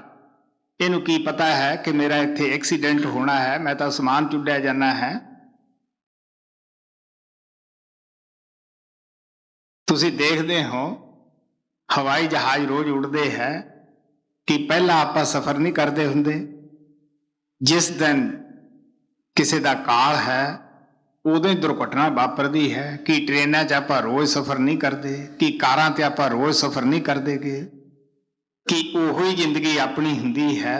ਤੰਦਰੁਸਤ ਆਪਾਂ ਚੱਲਦੇ ਫਿਰਦੇ ਹਾਂ, ਉਹੀ ਦੇਹ ਬਿਮਾਰੀ ਦਾ ਇੱਕ ਖੋਲ ਬਣ ਜਾਂਦੀ ਹੈ, ਬਿਮਾਰੀ ਦਾ ਘਰ ਕਰ ਜਾਂਦੀ ਹੈ। ਇਸ ਵਾਸਤੇ ਆਪ ਕਹਿੰਦੇ ਜਿਉਂ ਮੱਛੀ ਤਿਉਂ ਮਾਨਸਾ ਪਵੇ ਚਿੰਤਾ ਜਾਲ। ਪਿਆਰਿਓ, ਇਸ ਤਰ੍ਹਾਂ ਹੀ ਤੁਸੀਂ ਉਹ ਕਾਲ ਨੂੰ ਸਿਰ ਦੇ ਉੱਤੇ ਸਮਝੋ ਕਿ ਉਹ ਕਾਲ ਸਾਡੇ ਸਿਰ ਤੇ ਕੂਕਦਾ ਹੈ। ਉਹ ਕਾਲ ਤੋਂ ਬਚਣ ਦੀ ਖਾਤਰ ਹੀ, ਕਾਲ ਲਫ਼ਜ਼ ਕੋਈ ਦੇਖਣ ਨੂੰ ਤਾਂ ਛੋਟਾ ਜਿਹਾ ਹੈ, ਪਰ ਜਿਹੜੇ ਜ਼ਿੰਦਗੀ ਦੇ ਵਿੱਚ ਅਭਿਆਸ ਕਰਦੇ ਹੋ, ਖੁਦ ਦੇਖਦੇ ਅੱਖਾਂ ਨਾਲ ਕਿ ਕਾਲ ਕੀ ਹੈ, ਕੀ ਸੂਰਤ ਹੈ, ਕਿਸ ਤਰ੍ਹਾਂ ਉਹ ਜੀਵਾਂ ਨੂੰ ਪਕੜਦਾ ਹੈ। ਇਸ ਵਾਸਤੇ ਆਪ ਪਿਆਰ ਦੇ ਨਾਲ ਕਹਿੰਦੇ ਹੈ ਕਿ ਪਿਆਰਿਓ, ਕਾਲ ਟਲਦਾ ਨਹੀਂ। ਮਤਾ ਦਿਲ ਦੇ ਵਿੱਚ ਖਿਆਲ ਹੋਵੇ ਕਿ ਅਸੀਂ ਚਲਾਕੀਆਂ ਨਾਲ ਬਚ ਜਾਵਾਂਗੇ, ਜਾਂ ਅਸੀਂ ਪੜ੍ਹਾਈ ਨਾਲ ਬਚ ਜਾਵਾਂਗੇ, ਜਾਂ ਅਸੀਂ ਕਿਸੇ ਹੋਰ ਉਪਾਅ ਦੇ ਨਾਲ ਬਚ ਜਾਵਾਂਗੇ। ਜੀ, ਜਿਉ ਮੱਛੀ ਤਿਉ ਮਾਨਸਾ ਪਵੇ ਅਚਿੰਤਾ ਜਾਲ। ਸਭ ਜਗ ਬਾਂਧੋ ਕਾਲ ਕੋ ਬਿਨ ਗੁਰ ਕਾਲ ਅਫਾਰ। ਕੋਈ ਵੀ ਕੌਮ, ਸੰਤਾਂ ਨੇ ਕਿਸੇ ਖਾਸ ਕੌਮ ਵਾਸਤੇ ਬਾਣੀ ਨਹੀਂ ਲਿਖੀ ਹੁੰਦੀਗੀ। ਇਹ ਤਾਂ ਅਸੀਂ ਭੁੱਲੜ ਜੀਵ ਹੈ, ਜਿਨ੍ਹਾਂ ਮਹਾਤਮਾ ਦਾ ਉਪਦੇਸ਼ ਸਾਰੇ ਸੰਸਾਰ ਨੂੰ ਹੁੰਦਾ ਹੈ। ਅਸੀਂ ਉਹਨਾਂ ਦੇ ਉਪਦੇਸ਼ ਨੂੰ ਕਿਸੇ ਖਾਸ ਫਿਰਕੇ ਵਿੱਚ ਬੰਦ ਕਰਦੇ ਹਾਂ, ਜਾਂ ਕਿਸੇ ਮਜ਼ਹਬ ਦੀ ਜਾਂ ਸਮਾਜ ਦੀ ਉਹਨੂੰ ਸ਼ਕਲ ਦੇ ਦਿੰਦੇ ਹਾਂ। ਜਿਹੜਾ ਮਹਾਤਮਾ ਸਭ ਵਾਸਤੇ ਆਇਆ ਹੈ, ਜਿਹਦਾ ਉਪਦੇਸ਼ ਸਾਰੀ ਦੁਨੀਆ ਵਾਸਤੇ ਹੈ, ਸੋਚ ਕੇ ਦੇਖੋ, ਅਸੀਂ ਉਹਨੂੰ ਆਪਣਾ ਆਪਣਾ ਕਰਕੇ ਦੁਨੀਆ ਨੂੰ ਉਸ ਤੋਂ ਨਫ਼ਰਤ ਕਰਨ ਲਾ ਦਿੰਦੇ ਹਾਂ। ਇਦੋਂ ਵੱਧ ਉਸ ਮਾਲਕ ਦੇ ਪਿਆਰੇ ਨੂੰ ਆਪਾਂ ਕੀ ਬੇਇਨਸਾਫੀ ਕਰਾਂਗੇ। ਤੁਸੀਂ ਦੇਖ ਲਓ, ਕਬੀਰ ਸਾਹਿਬ ਜਗਨਨਾਥ ਹਿੰਦੂਆਂ ਦੇ ਮੰਦਿਰ ਵਿੱਚ ਵੀ ਗਏ, ਗੁਰੂ ਨਾਨਕ ਦੇਵ ਵੀ ਜਗਨਪੁਰੀ ਦੇ ਵਿੱਚ ਜਗਨਨਾਥ ਦੇ ਵਿੱਚ ਗਏ, ਹਿੰਦੂਆਂ ਦੇ ਮੰਦਿਰਾਂ 'ਚ ਗਏ, ਮੱਕੇ ਗਏ। ਕਿ ਉਹਨਾਂ ਨੇ ਮੁਸਲਮਾਨਾਂ ਨੂੰ ਨਾਮ ਨਹੀਂ ਦਿੱਤਾ, ਕਿ ਉਹਨਾਂ ਨੇ ਹਿੰਦੂਆਂ ਨੂੰ ਨਾਮ ਨਹੀਂ ਦਿੱਤਾ। ਮਹਾਤਮਾ ਕਿਸੇ ਵੀ ਕੌਮ ਵਾਸਤੇ ਨਹੀਂ ਆਉਂਦੇ ਗਏ, ਨਾ ਉਹ ਕੌਮ ਬਣਾਉਂਦੇ ਹੀ ਹਨ, ਬਲਕਿ ਉਹ ਤਾਂ ਪਿਆਰ ਨਾਲ ਕਹਿੰਦੇ ਹੈ ਕਿ ਆਓ ਵੀ ਪਿਆਰਿਓ, ਆਪਾਂ ਸਾਰੇ ਉਸ ਪਰਮਾਤਮਾ ਦੇ ਬੱਚੇ ਹੈ, ਆਓ। ਐਵੇਂ ਤੁਹਾਨੂੰ ਗਲਤ ਫਹਿਮੀ ਹੈ, ਉਹ ਪਰਮਾਤਮਾ ਬਾਹਰ ਨਹੀਂ ਗਾ, ਉਹ ਤੁਹਾਡੇ ਅੰਦਰ ਹੈ। ਹੁਣ ਜਿਹੜੀ ਚੀਜ਼ ਅੰਦਰ ਹੈ ਉਹਦੀ ਆਪਾਂ ਖੋਜ ਬਾਹਰ ਕਰਦੇ ਹਾਂ। ਹੁਣ ਅਸੀਂ ਪਿਤਾ ਪੁਰਖੀ ਦੇ ਸ਼ਿਕਾਰ ਹੁੰਦੇ ਹਾਂ। ਅਸੀਂ ਕਹਿੰਦੇ ਨਹੀਂ, ਸ਼ਾਇਦ ਇਹ ਮਹਾਤਮਾ ਨਿੰਦਿਆ ਕਰਦਾ ਹੈ ਜਾਂ ਇਹ ਖੰਡਨ ਕਰਦਾ ਹੈ, ਤਾਂ ਅਸੀਂ ਬਜਾਏ ਉਸ ਦਾ ਕਹਿਣਾ ਮੰਨਣ ਦੇ ਅਸੀਂ ਉਸ ਦੀ ਮੁਖਾਲਫਤ ਕਰਦੇ ਹਾਂ। ਇਸ ਵਾਸਤੇ ਆਪ ਪਿਆਰ ਨਾਲ ਕਹਿੰਦੇ ਹੈ ਕਿ ਸਭ ਜਗ ਬਾਂਧੋ ਕਾਲ ਕੋ। ਸਾਰੀ ਦੁਨੀਆ ਕਾਲ ਦਾ ਖਾਜ ਹੈ। ਕੌਣ ਉਸ ਕਾਲ ਤੋਂ ਬਚਦਾ ਹੈ? ਜਿਹੜਾ ਗੁਰੂ ਦੇ ਸ਼ਰਨ ਵਿੱਚ ਜਾ ਕੇ ਨਾਮ ਨਾਲ ਜੁੜ ਜਾਂਦਾ ਹੈ, ਸ਼ਬਦ ਨਾਮ ਦੀ ਕਮਾਈ ਕਰਦਾ ਹੈ। ਕਿਉਂਕਿ ਸੰਤ ਉਹ ਸ਼ਬਦ ਨਾਮ ਦੇ ਨਾਲ ਜੋੜਦੇ ਹੈ ਜਿਹੜਾ ਕਾਲ ਦੇ ਦਾਇਰੇ ਤੋਂ ਪਾਰੋਂ ਆਉਂਦਾ ਹੈ। ਜੀ, ਸਭ ਜਗ ਬਾਂਧੋ ਕਾਲ ਕੋ ਬਿਨ ਗੁਰ ਕਾਲ ਅਫਾਰ, ਸਾਚ ਰਤੇ ਸੇ ਉਬਰੇ, ਦੁਵਿਧਾ ਛੋੜ ਵਿਕਾਰ। ਗੁਰੂ ਨਾਨਕ ਸਾਹਿਬ ਕਹਿੰਦੇ ਹੈ ਕਿ ਜਿਹੜੇ ਉਸ ਸ਼ਬਦ ਦੇ ਨਾਲ ਜੁੜ ਜਾਂਦੇ ਹੈ ਉਹ ਪਾਰ ਹੋ ਜਾਂਦੇ ਹੈ। ਬਾਕੀ ਜਿਹੜੇ ਸੋਚਾਂ ਹੀ ਸੋਚਦੇ ਹੈ ਦੁਬਿਧਾ ਦੇ ਵਿੱਚ ਹੀ ਹੈ। ਦੁਬਿਧਾ ਮੇਂ ਦੋਨੋਂ ਗਏ, ਮਾਇਆ ਮਿਲੀ ਨਾ ਰਾਮ। ਨਾ ਉਹ ਦੁਨੀਆ ਜੁਗ ਰਹੀ ਹੈ, ਨਾ ਉਹ ਪਰਮਾਤਮਾ ਦੀ ਭਗਤੀ ਜੁਗ ਰਹੀ ਹੈ ਜੀ। ਸਾਚ ਰਤੇ ਸੇ ਉਬਰੇ, ਦੁਵਿਧਾ ਛੋੜ ਵਿਕਾਰ। ਹੋਂ ਤਿਨ ਕੈ ਬਲਿਹਾਰਣੇ, ਦਰ ਸਚੈ ਸਚਿਆਰ। ਸੀ ਚਾਣੀ ਜਿਉ ਪੰਖੀਆਂ, ਜਾਲੀ ਬੰਦਕ ਹਾਥ। ਹੁਣ ਆਪ ਪਿਆਰ ਨਾਲ ਕਹਿੰਦੇ ਆ ਜਿਹੜੇ ਇੱਥੇ ਸੱਚੇ ਹੈ। ਸੱਚ ਦਾ ਮਤਲਬ ਜਿਹੜਾ ਕਦੇ ਨਾਸ ਨਹੀਂ ਹੁੰਦਾ, ਫਨਾ ਨਹੀਂ ਹੁੰਦਾ। ਜਿਹੜੇ ਇੱਥੇ ਸ਼ਬਦ ਨਾਲ ਜੁੜੇ ਹੈ ਉਹ ਅੱਗੇ ਵੀ ਜੁੜੇ ਹੈ। ਜਿਹੜੇ ਇੱਥੇ ਮਹਾਤਮਾ ਹੈ ਉਹ ਅੱਗੇ ਵੀ ਮਹਾਤਮਾ ਹੈ। ਇਹ ਨਹੀਂ ਕਿ ਇੱਥੇ ਤਾਂ ਅਸੀਂ ਕੰਮ ਕਰਦੇ ਹਾਂ ਸ਼ਰਾਬੀਆਂ ਕਬਾਬੀਆਂ ਵਾਲੇ, ਜੂਆ ਚੋਰੀ ਭੈੜੇ ਖੋਟੇ ਕਰਮ ਕਰਦੇ ਹੈ, ਤਨ ਦੇ ਉੱਤੇ ਅੱਛੇ ਬਸਤਰ ਪਾ ਲਏ ਹੈ। ਸ਼ਾਇਦ ਸਾਨੂੰ ਲੋਕ ਮਹਾਤਮਾ ਕਹਿੰਦੇ ਵੀ ਹੈ। ਅਸੀਂ ਦੁਨੀਆਦਾਰ ਤਾਂ ਇਸ ਕਿਸਮ ਦੇ ਹੀ ਹੁੰਦੇ ਹੈ ਕਿ ਭੇਖ ਦੇ ਉੱਤੇ ਅਸੀਂ ਰੀਝ ਜਾਂਦੇ ਹੈ। ਤੋ ਆਪ ਪਿਆਰ ਨਾਲ ਕਹਿੰਦੇ ਹੈ ਅੱਗੇ ਸਾਡੀ ਜਦੋਂ ਪਰਖ ਹੁੰਦੀ ਹੈ ਅਸੀਂ ਇੱਥੇ ਵੀ ਝੂਠੇ, ਅੱਗੇ ਵੀ ਝੂਠੇ। ਤੋ ਗੁਰੂ ਨਾਨਕ ਦੇਵ ਜੀ ਕਹਿੰਦੇ ਹੈ ਜਿਨ੍ਹਾਂ ਦੇ ਮਨ ਸੱਚੇ ਹੈ ਉਹਨਾਂ ਦੇ ਤਨ ਵੀ ਸੱਚੇ ਹੈ। ਜਿਨ੍ਹਾਂ ਦੇ ਤਨ ਸੱਚੇ ਹੈ ਉਹ ਅੱਗੇ ਵੀ ਸੱਚੇ ਹੈ। ਇਸ ਵਾਸਤੇ ਆਪ ਪਿਆਰ ਨਾਲ ਕਹਿੰਦੇ ਆ ਮੈਂ ਉਹਨਾਂ ਦੇ ਬਲਿਹਾਰ ਜਾਣਾ ਹੈ ਜਿਹੜੇ ਉਹ ਨਾਮ ਦੇ ਵਿੱਚ ਜਜ਼ਬ ਹੋ ਗਏ ਹੈ, ਨਾਮ ਦੇ ਨਾਲ ਜੁੜ ਕੇ ਨਾਮ ਰੂਪ ਹੋ ਗਏ ਹੈ। ਪਿਆਰ ਨਾਲ ਆਪ ਕਹਿੰਦੇ ਹੈ ਕਿ ਅਸੀਂ ਤਾਂ ਦੁਨੀਆ ਦੇ ਵਿਸ਼ੇ ਵਿਕਾਰਾਂ ਦੇ ਚੋਗੇ ਵਿੱਚ ਮਸਤ ਹੈ, ਲੇਕਿਨ ਉਹ ਪਰਮਾਤਮਾ ਉਹ ਕਾਲ ਦੇ ਹੱਥ ਵਿੱਚ ਜਾਲ ਹੈ, ਉਹ ਫਾਹੀ ਪਾਉਣ ਨੂੰ ਤਿਆਰ ਹੁੰਦਾ ਹੈ ਜੀ। ਸੀ ਚਾਣੀ ਜਿਉ ਪੰਖੀਆਂ, ਜਾਲੀ ਬੰਧਕ ਹਾਥ। ਗੁਰ ਰਾਖੇ ਸੇ ਉਬਰੇ, ਔਰ ਫਾਥੇ ਚੋਗੇ ਸਾਥ। ਕਿਹੜੇ ਉਸ ਕਾਲ ਦੀ ਫਾਹੀ ਤੋਂ ਬਚ ਜਾਂਦੇ ਹੈ? ਕਹਿਣ ਲੱਗੇ ਜਿਨ੍ਹਾਂ ਨੂੰ ਗੁਰੂ ਮਿਲ ਗਿਆ, ਨਾਮ ਮਿਲ ਗਿਆ। ਤੁਸੀਂ ਦੇਖ ਲਓ ਕਿ ਜਦ ਕੋਈ ਪੰਛੀਆਂ ਨੂੰ ਪਕੜਦੇ ਹੈ ਉਦੋਂ ਜਾਲ ਲਾ ਲੈਂਦੇ ਹੈ, ਉੱਥੇ ਚੋਗਾ ਖਿਲਾਰ ਦਿੰਦੇ ਹੈ, ਉੱਥੇ ਬਹੁਤ ਸਾਰੇ ਜਾਨਵਰ ਆ ਜਾਂਦੇ ਹੈ। ਲੇਕਿਨ ਜਿਹੜੇ ਲਾਲਚ ਵਸ ਉਹ ਚੋਗਾ ਚੁਗਦੇ ਹੈ, ਜਾਲ ਉਹਨਾਂ ਨੂੰ ਹੀ ਪੈਂਦਾ ਹੈ।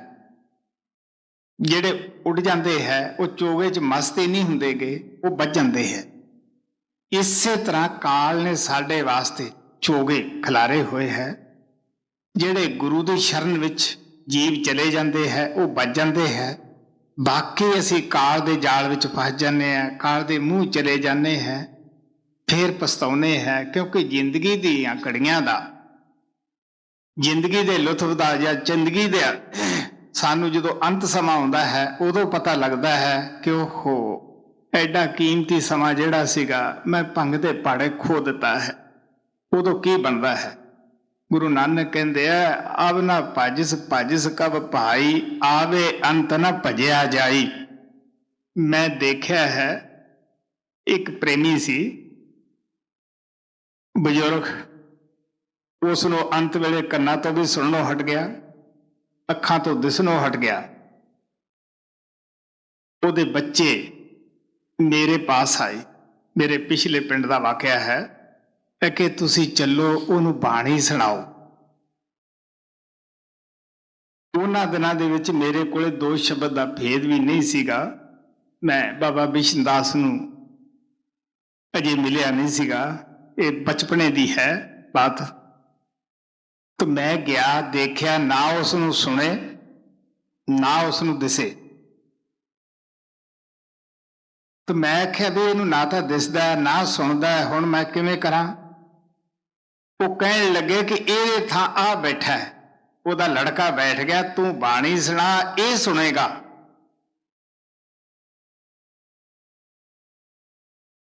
ਹੁਣ ਤੁਸੀਂ ਸੋਚ ਕੇ ਦੇਖ ਲਓ ਬਈ ਉਹਦੇ ਥਾਂ ਹੋਰ ਬੰਦਾ ਸੁਣੇ।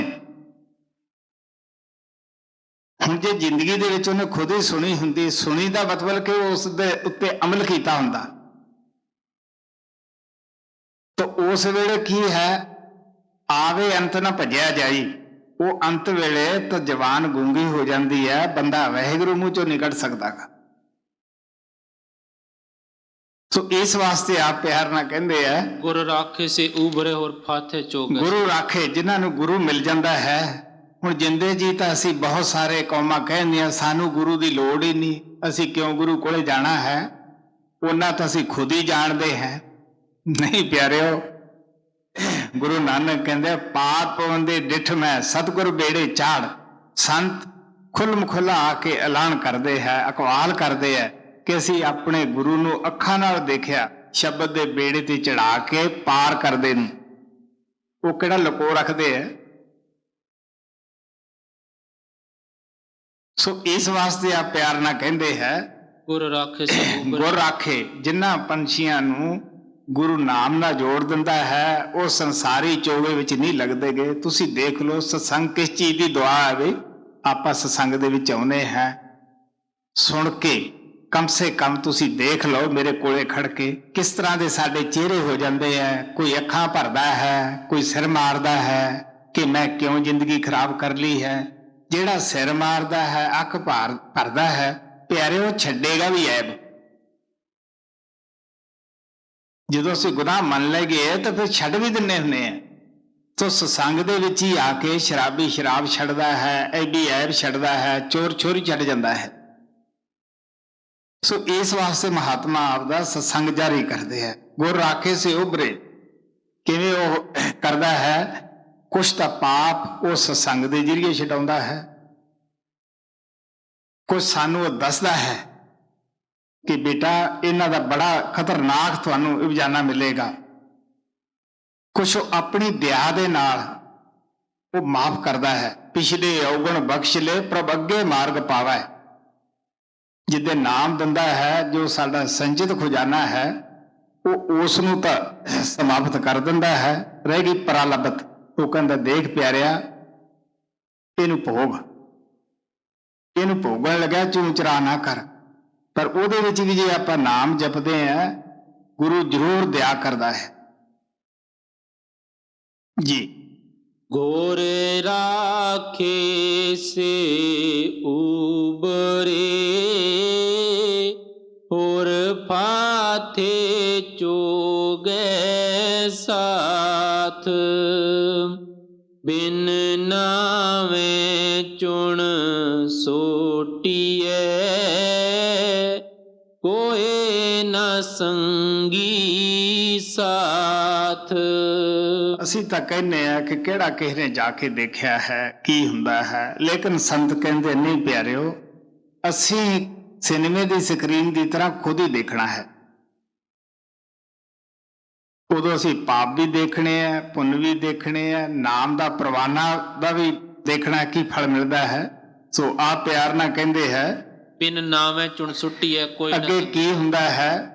ਜਿਨ੍ਹਾਂ ਕੋਲੇ ਪ੍ਰਵਾਨਾ ਹੈ, ਬੀਜਾ ਹੈ, ਉਹ ਉਸ ਮੁਲਕ ਦੇ ਵਿੱਚ ਬੀਜੇ ਵਾਲੇ ਦਾਖਲ ਹੋ ਜਾਂਦੇ ਹੈ। ਮੈਂ ਮਿਸਾਲ ਦਿੰਦਾ ਹੁੰਦਾ ਹੈ ਕਿ ਅਗਰ ਆਪਾਂ ਅਮਰੀਕਾ ਜਾਣਾ ਹੈ, ਆਪਾਂ ਜੋ ਅਮਰੀਕਾ ਦੇ ਨੁਮਾਇੰਦੇ ਮੁਕਰਰ ਕੀਤੇ ਹੈ, ਜਿਨ੍ਹਾਂ ਨੂੰ ਅਧਿਕਾਰ ਹੈ, ਉਹ ਆਪਣੀ ਮੋਹਰ ਲਾਉਂਦੇ ਹੈ।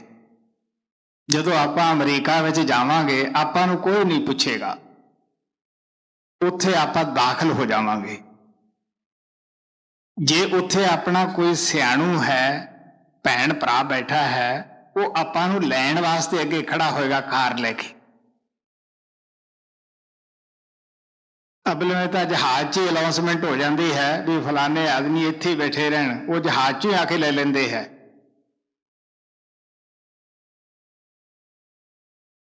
ਕਿਉਂ ਬਈ? ਉਹਨਾਂ ਦਾ ਕਿਉਂ ਆਦਰ ਹੋਇਆ?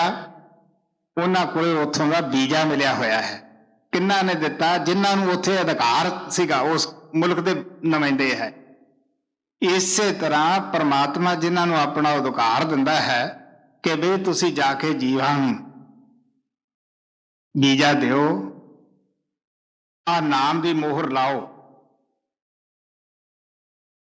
ਤੋ ਅੱਗੇ ਉਹੀ ਜਿਹਨੇ ਮੋਹਰ ਲਾਈ ਆ ਉਹ ਖੜਾ ਹੈ। ਗੁਰੂ ਨਾਨਕ ਨੇ ਕਿਹਾ, ਜੇ ਜੀਆ ਡੰਡ ਕੋ ਲੈ ਨਾ ਜੁਗਾਤ, ਸਤਿਗੁਰ ਕਰ ਦਿਨੀ ਤੁਰਕੀ ਛਾਪ। ਉਸ ਨੂੰ ਤੁਰਦਾ ਉਹਨੇ ਵੀਜ਼ਾ ਦੇ ਦਿੱਤਾ। ਜੋ ਆਦਮੀ ਉਸ ਵੀਜ਼ੇ ਦੇ ਮੁਤਾਬਕ ਸਫ਼ਰ ਕਰਦਾ ਹੈ, ਇਹ ਨਹੀਂ ਕਿ ਟਿਕਟ ਲੈ ਲਈ ਹੈ, ਨਾ ਉਹ ਜਹਾਜ਼ ਤੇ ਗਿਆ, ਨਾ 에ਅਰਪੋਰਟ ਦੇ ਅੱਡੇ ਤੇ ਗਿਆ, ਤੁਸੀਂ ਦੇਖ ਲਓ ਫਿਰ ਉਹ ਕਿਵੇਂ ਪਹੁੰਚੇਗਾ ਬਈ। ਇਸੇ ਤਰ੍ਹਾਂ ਸੰਤ ਕਹਿੰਦੇ ਆ ਕਿ ਨਾਮ ਲੈ ਲਿਆ ਹੈ ਤਾਂ ਉਹਨੂੰ ਜਪੋ ਵੀ। ਸਾਡਾ ਜਿਹੜਾ 에ਅਰਪੋਰਟ ਦਾ ਅੱਡਾ ਹੈ ਉਹ ਕਿਹੜਾ ਹੈ ਬਈ? ਸਫ਼ਰ ਕਿਹੜਾ ਹੈ? ਪੈਰਾਂ ਦੇ ਤਲਿਆਂ ਤੋਂ ਸ਼ੁਰੂ ਹੁੰਦਾ ਹੈ, ਸਿਰ ਦੀ ਚੋਟੀ ਤੇ ਮੁਕੰਮਲ ਹੁੰਦਾ ਹੈ। ਇਹਦੀਆਂ 2 ਮੰਜ਼ਿਲਾਂ ਹੈ। ਸਾਡਾ ਅੱਡਾ 에ਅਰਪੋਰਟ ਦਾ ਇਹ ਅੱਖਾਂ ਹੈ, ਦੋਨਾਂ ਦੇ ਦਰਮਿਆਨ ਇੱਥੇ ਪਹੁੰਚਣਾ ਹੈ। ਫਿਰ ਤੁਹਾਨੂੰ ਇੱਥੇ ਜਿਹੜਾ ਜਹਾਜ਼ ਦਾ ਕੈਪਟਨ ਹੈ ਉਹ ਤੁਹਾਨੂੰ ਖੁਦ ਮਿਲੇਗਾ। ਤੁਹਾਡੀ ਡਿਊਟੀ ਖਤਮ ਹੈ। ਉਹਨੂੰ ਪਤਾ ਹੈ ਕਿ ਕਿਹੜੇ ਵਾਯੂ ਮੰਡਲ ਵੀ ਦੀ ਮੈਂ ਇਹਨਾਂ ਨੂੰ ਲਿਜਾਣਾ ਹੈ, ਉਹਨੂੰ ਹਰ ਮੰਡਲ ਦਾ ਗਿਆਨ ਹੈ। ਇਸ ਵਾਸਤੇ ਆ ਪਿਆਰ ਨਾਲ ਕਹਿੰਦੇ ਹੈ ਕਿ ਬਿਨ ਨਾਮੈ ਚੁਣ ਸੁੱਟੀਐ ਕੋਈ। ਬਿਨਾਂ ਨਾਮ ਤੋਂ ਉੱਥੇ ਚੁਣ ਕੇ, ਜਿਵੇਂ 에ਅਰਪੋਰਟ ਦੇ ਅੱਡੇ ਦੇ ਉੱਤੇ ਜਿਨ੍ਹਾਂ ਕੋਲੇ ਵੀਜ਼ਾ ਨਹੀਂ ਹੁੰਦਾ ਉਹਨਾਂ ਨੂੰ ਅਲੱਗ ਪਕੜ ਕੇ ਪੁਲਿਸ ਵਾਲੇ ਆ ਜਾਂਦੇ ਆ ਉੱਥੇ, ਚੱਲ ਬਈ। ਤੋ ਜਿਨ੍ਹਾਂ ਕੋਲੇ ਵੀਜ਼ਾ ਹੈ ਉਹ ਅਲੱਗ ਚਲੇ ਜਾਂਦੇ ਹੈ। ਇਹੀ ਹਾਲਤ ਹਰ ਮੌਤ ਤੋਂ ਬਾਅਦ ਸਾਡੇ ਜੀਵ ਦੀ ਹੁੰਦੀ ਹੈ। ਨਾਮ ਵਾਲਿਆਂ ਦਾ ਰਸਤਾ ਹੀ ਹੋਰ ਹੈ ਤੇ ਮਨਮੁਖਾਂ ਦਾ ਹੋਰ ਹੈ ਜੀ। ਬਿਨ ਨਾਮੈ ਚੁਣ ਸੋਟੀਐ, ਕੋਇ ਨ ਸੰਗੀ ਸਾਥ। ਸਚੋ ਸਚਾ ਆਖੀਐ, ਸਚੇ ਸਚਾ ਥਾਨ। ਜਿਨੀ ਸਚਾ ਮੰਨਿਆ, ਤਿਨ ਮਨ ਸਾਚ ਧਿਆਨ। ਆ ਪਿਆਰ ਨਾਲ ਕਹਿੰਦੇ ਹੈ ਸੱਚ ਦਾ ਮਤਲਬ ਜਿਹੜਾ ਕਦੇ ਨਾਸ ਜਾਂ ਫਨਾ ਨਹੀਂ ਹੁੰਦਾ ਉਹ ਪਰਮਾਤਮਾ ਹੈ। ਜਿਨ੍ਹਾਂ ਨੇ ਉਹ ਸੱਚ ਨਾਲ ਆਪਦੇ ਖਿਆਲ ਨੂੰ ਜੋੜ ਲਿਆ, ਉਹਨਾਂ ਦਾ ਧਿਆਨ ਵੀ ਸੱਚਾ ਹੈ, ਉਹਨਾਂ ਦਾ ਗਿਆਨ ਵੀ ਸੱਚਾ ਹੈ, ਉਹਨਾਂ ਦਾ ਬੋਲਣਾ ਵੀ ਸੱਚਾ ਹੈ। ਕਿਉਂਕਿ ਗੁਰਮੁਖ ਬੋਲੇ ਸੋ ਥਾਏ ਪਏ, ਮਨਮੁਖ ਥਾਏ ਨਾ ਪਾਏ। ਮਨਮੁਖ ਜੋ ਮਰਜ਼ੀ ਬੋਲੀ ਜਾਏ, ਗੁਰਮੁਖ ਜੋ ਬੋਲਦਾ ਹੈ, ਗੁਰਮੁਖ ਇਹਨੂੰ ਕਹਿੰਦੇ ਹੈ ਜਿਹੜਾ ਗੁਰੂ ਦਾ ਮੂੰਹ ਬਣ ਗਿਆ ਜੀ। ਜਿਨੀ ਸਚਾ ਮੰਨਿਆ, ਤਿਨ ਮਨ ਸਾਚ ਧਿਆਨ। ਮਨ ਮੁਖ ਸੋਚੇ ਜਾਣੀਐ, ਗੁਰਮੁਖ ਜਿਨਾ ਗਿਆਨ। ਸਾਤੇ ਗੋਰੇ ਅੱਗੇ ਅਰਦਾਸ ਕਰ, ਸਾਜਨ ਦੇ ਮਿਲਾਏ। ਹੁਣ ਆ ਪਿਆਰ ਨਾਲ ਕਹਿੰਦੇ ਹੈ ਕਿ ਅਸੀਂ ਮਨਮੁਖ ਵੀ ਜਦੋਂ ਉਹ ਸ਼ਬਦ ਨਾਲ ਜੁੜ ਜਾਂਦੇ ਆ, ਨਾਮ ਨਾਲ ਜੁੜ ਜਾਂਦੇ ਆ, ਸ਼ਬਦ ਭਗਤੀ ਵਿੱਚ ਲੱਗ ਜਾਂਦੇ ਆ, ਅਸੀਂ ਵੀ ਗੁਰਮੁਖ ਬਣ ਜਾਂਦੇ ਆ। ਅਗਰ ਜੇ ਅਸੀਂ ਆਪਣੇ ਆਪ ਉਹ ਭਗਤੀ ਨਹੀਂ ਕਰ ਸਕਦੇਗੇ ਤਾਂ ਆ ਪਿਆਰ ਦੇ ਨਾਲ ਕਹਿੰਦੇ ਆ। ਫਰੀਦ ਸਾਹਿਬ ਨੇ ਕਿਹਾ ਸੀ, ਇੱਕ ਨਾ ਮਤ ਖੁਦਾਏ ਦੀ, ਇੱਕ ਨਾ ਮੰਗ ਲਈ, ਇੱਕ ਦਿੱਤੀ ਨਾ ਲੈਣ ਜੋ ਪੱਥਰ ਬੂੰਦ ਪਈ। ਇੱਕ ਮਹਾਤਮਾ ਤੁਰ ਦਰਗਾਹ ਤੋਂ ਹੀ ਆਉਂਦਾ ਹੈ ਪੂਰਾ। ਜਿਵੇਂ ਗੁਰੂ ਨਾਨਕ, ਕਬੀਰ ਸਾਹਿਬ ਆਏ। ਕਬੀਰ ਸਾਹਿਬ ਚਾਰੇ ਯੁੱਗਾਂ ਵਿੱਚ ਆਏ। ਉਹ ਇਨਸਾਨੀ ਜਾਮੇ ਤੋਂ ਕਦੇ ਨੀਚੇ ਨਹੀਂ ਗਏ ਸੀਗੇ। ਬਾਕੀ ਜਿਸ ਤਰ੍ਹਾਂ ਗੁਰੂ ਨਾਨਕ ਨੇ ਅੰਗਦ ਦੇਵ ਨੂੰ ਆਪਣੇ ਅੰਗ ਨਾਲ ਲਾ ਕੇ ਉਹਨੂੰ ਅੰਗਦ ਹੀ ਬਣਾ ਲਿਆ, ਆਪਣਾ ਹੀ ਰੂਪ ਬਣਾ ਲਿਆ। ਨਾਨਕ ਗੁਰ ਤੇ ਗੁਰ ਭਏ ਦੇਖੋ ਤਿਸ ਕੀ ਰਜਾਏ। ਇੱਕ ਦੀਵਾ ਦੀਵੇ ਤੋਂ ਜਗਦਾ ਹੈ, ਉਹਦੇ ਪ੍ਰਕਾਸ਼ ਵਿੱਚ ਕੋਈ ਫਰਕ ਨਹੀਂ ਹੁੰਦਾਗਾ। ਇੱਕ ਉਹਨਾਂ ਮਹਾਤਮਾ ਦੀ ਦਇਆ ਲੈ ਕੇ ਉਹਨਾਂ ਦੇ ਹੁਕਮ ਦੇ ਮੁਤਾਬਕ ਅਭਿਆਸ ਕਰਕੇ ਉਹਨਾਂ ਨੂੰ ਆਪਣੇ ਉੱਪਰ ਮਿਹਰਬਾਨ ਕਰ ਲੈਂਦੇ ਹੈ। ਇੱਕ ਨਾ ਮਤ ਖੁਦਾਏ ਦੀ ਇੱਕ ਨਾ ਮੰਗ ਲਈ। ਉਹਨਾਂ ਨੇ ਗੁਰੂ ਤੋਂ ਝੋਲੀ ਅੱਡ ਕੇ ਗਰੀਬ ਬਣ ਕੇ ਕਿ ਤੂੰ ਸਾਨੂੰ ਖੈਰ ਪਾ, ਉਹ ਮੰਗਤੇ ਦੀ ਤਰ੍ਹਾਂ ਮੰਗ ਲੈਂਦੇ ਹੈ। ਇੱਕ ਦਿੱਤੀ ਨਾ ਲੈਣ। ਇੱਕ ਨਾ ਨੂੰ ਗੁਰੂ ਦਿਨ ਰਾਤ ਪੁਕਾਰਦੇ ਆ ਕੇ।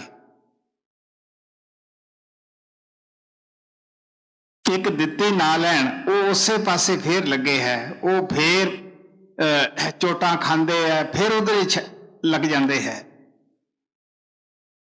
ਜੋ ਪੱਥਰ ਬੂੰਦ ਪਈ, ਉਹਨਾਂ ਨੇ ਮਨ ਪੱਥਰ ਵਾਂਗੂ ਬਣਾ ਲਏ ਹੈ।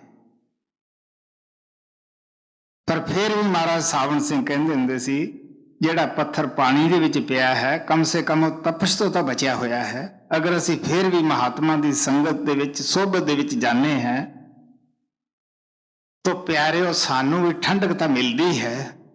ਜੇ ਜਾਵਾਂਗੇ ਇੱਕ ਦਿਨ ਸਾਡਾ ਮਨ ਵੀ ਮਾਨਤ ਹੈ, ਆਖਰ ਮੰਨ ਜਾਂਦਾ ਹੈ ਜੀ। ਸਾਤੇ ਗੋਰੇ ਅੱਗੇ ਅਰਦਾਸ ਕਰ,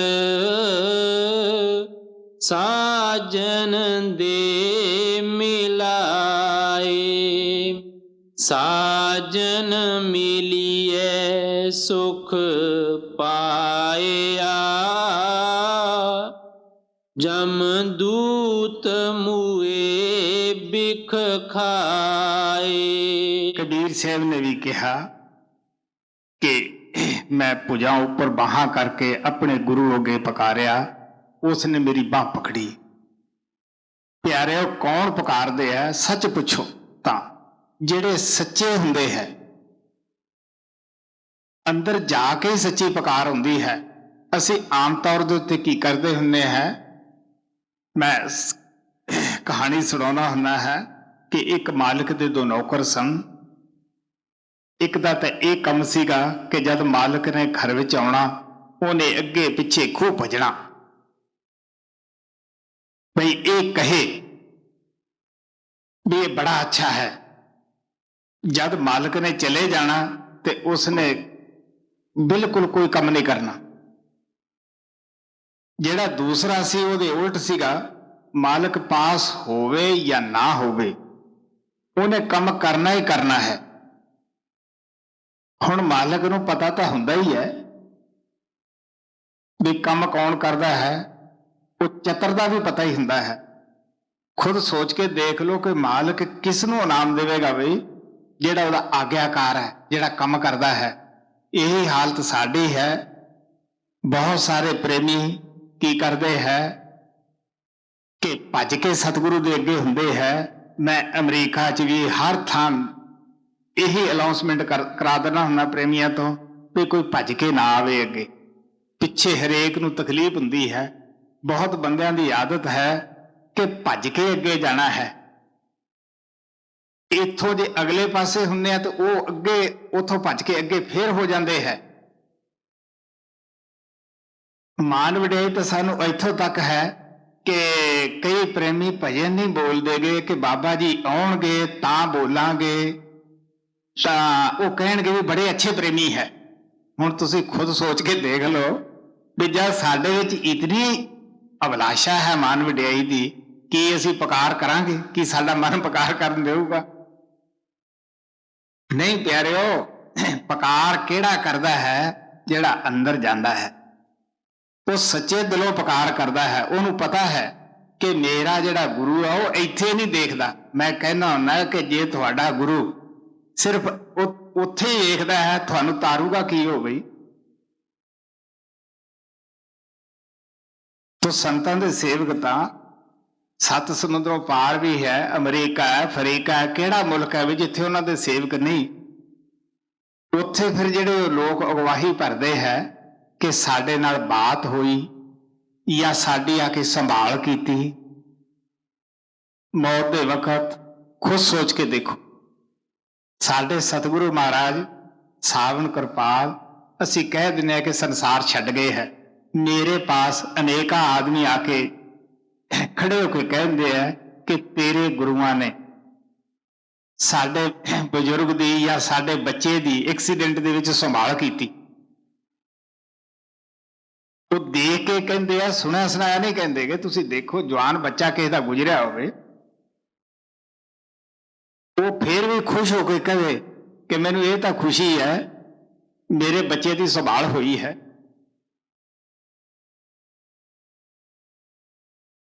ਸੋ ਪਿਆਰਿਓ, ਸਾਨੂੰ ਸੱਚੇ ਦਿਲੋਂ ਉੱਪਰ ਪੁਕਾਰਨਾ ਹੈ।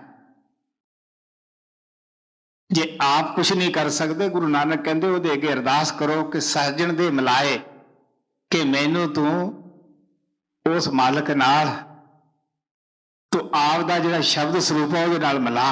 ਉਸ ਮਿਲਣ ਨਾਲ ਕੀ ਫਾਇਦਾ ਹੋਏਗਾ? ਕਾਲ ਮੁਇਆ ਬਿਕ ਖਾਏ, ਕਾਲ ਤੁਹਾਡੇ ਕੰਨੇ ਅੱਖ ਭਰ ਕੇ ਵੀ ਨਹੀਂ ਦੇਖੇਗਾ। ਗੁਰੂ ਨਾਨਕ ਕਹਿੰਦੇ ਹੈ ਕਿ ਜਗਤ ਪਾਸ ਸੇ लेते ढान ਗੋਬਿੰਦ ਭਗਤ ਕੋ ਕਰੇ ਸਲਾਮ। ਉਹ ਵੀ ਸਲਾਮ ਕਰਦੇ ਹੈ ਬਈ ਇਹ ਗੁਰੂ ਦਾ ਸੇਵਕ ਹੈ, ਇਸ ਨੇ ਗੁਰੂ ਦਾ ਕਿਹਾ ਮੰਨਿਆ ਹੈ, ਇਸ ਨੇ ਕੋਈ ਦੁਨੀਆ ਦਾ ਵਿਸ਼ੇ ਵਿਕਾਰਾਂ ਦੇ ਚੋਗੇ ਤੋਂ ਉੱਪਰ ਆਇਆ ਹੋਇਆ ਹੈ ਜੀ। ਸਾਜਨ ਮਿਲੀਏ ਸੁਖ ਪਾਇਆ, ਜਮਦੂਤ ਮੂਏ ਬਿਖ ਖਾਏ।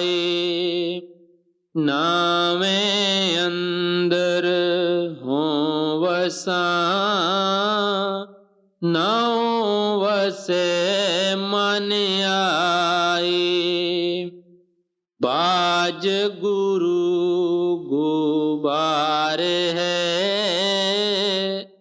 ਬਿਨ ਸ਼ਬਦੈ ਬੂਝ ਨਾ ਪਾਏ। ਉੱਥੇ ਪਹੁੰਚੇ ਸੇਵਕ ਦੀ ਕੀ ਹਾਲਤ ਹੋ ਜਾਂਦੀ ਹੈ? ਕਹਿੰਦੇ ਉਹ ਨਾਮ ਵਿੱਚ ਵਸਦਾ ਹੈ, ਨਾਮ ਉਹਦੇ ਵਿੱਚ ਹੋ ਜਾਂਦਾ ਹੈ, ਨਾਮ ਦਾ ਰੂਪ ਉਹ ਹੋ ਜਾਂਦਾ ਹੈ, ਨਾਮ ਰੂਪ ਉਹ ਹੋ ਜਾਂਦਾ ਹੈ। ਨਾਮ ਦਾ ਔਰ ਉਸ ਦਾ ਕੋਈ ਭਿੰਨ ਭੇਦ ਨਹੀਂ ਰਹਿੰਦਾਗਾ। ਜਿਸ ਤਰ੍ਹਾਂ ਮਿਸ਼ਰੀ ਪਾਣੀ ਦੇ ਵਿੱਚ ਘੁਲ ਜਾਂਦੀ ਹੈ, ਦੁੱਧ ਵਿੱਚ ਘੁਲ ਜਾਂਦੀ ਹੈ, ਦੁੱਧ ਦਾ ਰੰਗ ਨਹੀਂ ਬਦਲਦਾ, ਨਾ ਪਾਣੀ ਦਾ ਰੰਗ ਬਦਲਦਾ ਹੈ। ਫਰਕ ਇਤਨਾ ਹੀ ਹੈ ਕਿ ਉਹਨਾਂ ਦੇ ਜਾਇਕੇ ਦਾ ਫਰਕ ਪੈ ਜਾਂਦਾ ਹੈ। ਇਹੀ ਹਾਲਤ ਉਹ ਸੇਵਕ ਦੀ ਹੁੰਦੀ ਹੈ ਕਿ ਜਦ ਉਹ ਨਾਮ ਰੂਪ ਹੋ ਗਿਆ, ਨਾਮ ਦੇ ਵਿੱਚ ਜਾ ਕੇ ਸਮਾ ਗਿਆ ਹੈ, ਉਹ ਸੰਸਾਰੀ ਕਮਜ਼ੋਰੀਆਂ ਜਿਤਨੀਆਂ ਹਨ, ਇਨਸਾਨੀ ਕਮਜ਼ੋਰੀਆਂ ਉਸ ਤੇ ਅਸਰ ਨਹੀਂ ਕਰਦੀਆਂ। ਉਹਦਾ ਡਾਇਰੈਕਸ਼ਨ ਹੀ ਅੰਦਰੋਂ ਬਦਲ ਜਾਂਦਾ ਹੈ। ਉਹ ਦਇਆ ਦਾ ਰੂਪ ਹੀ ਹੋ ਜਾਂਦਾ ਹੈ। ਉਹਦੇ ਅੰਦਰ ਰਹਿਮ ਉਛਾਲੇ ਮਾਰਦਾ ਹੈ। ਭਾਗਾਂ ਵਾਲੇ ਜੀਵ ਹੀ ਉਸ ਤੋਂ ਰਹਿਮ ਲੈ ਸਕਦੇ ਹੈ ਜੀ।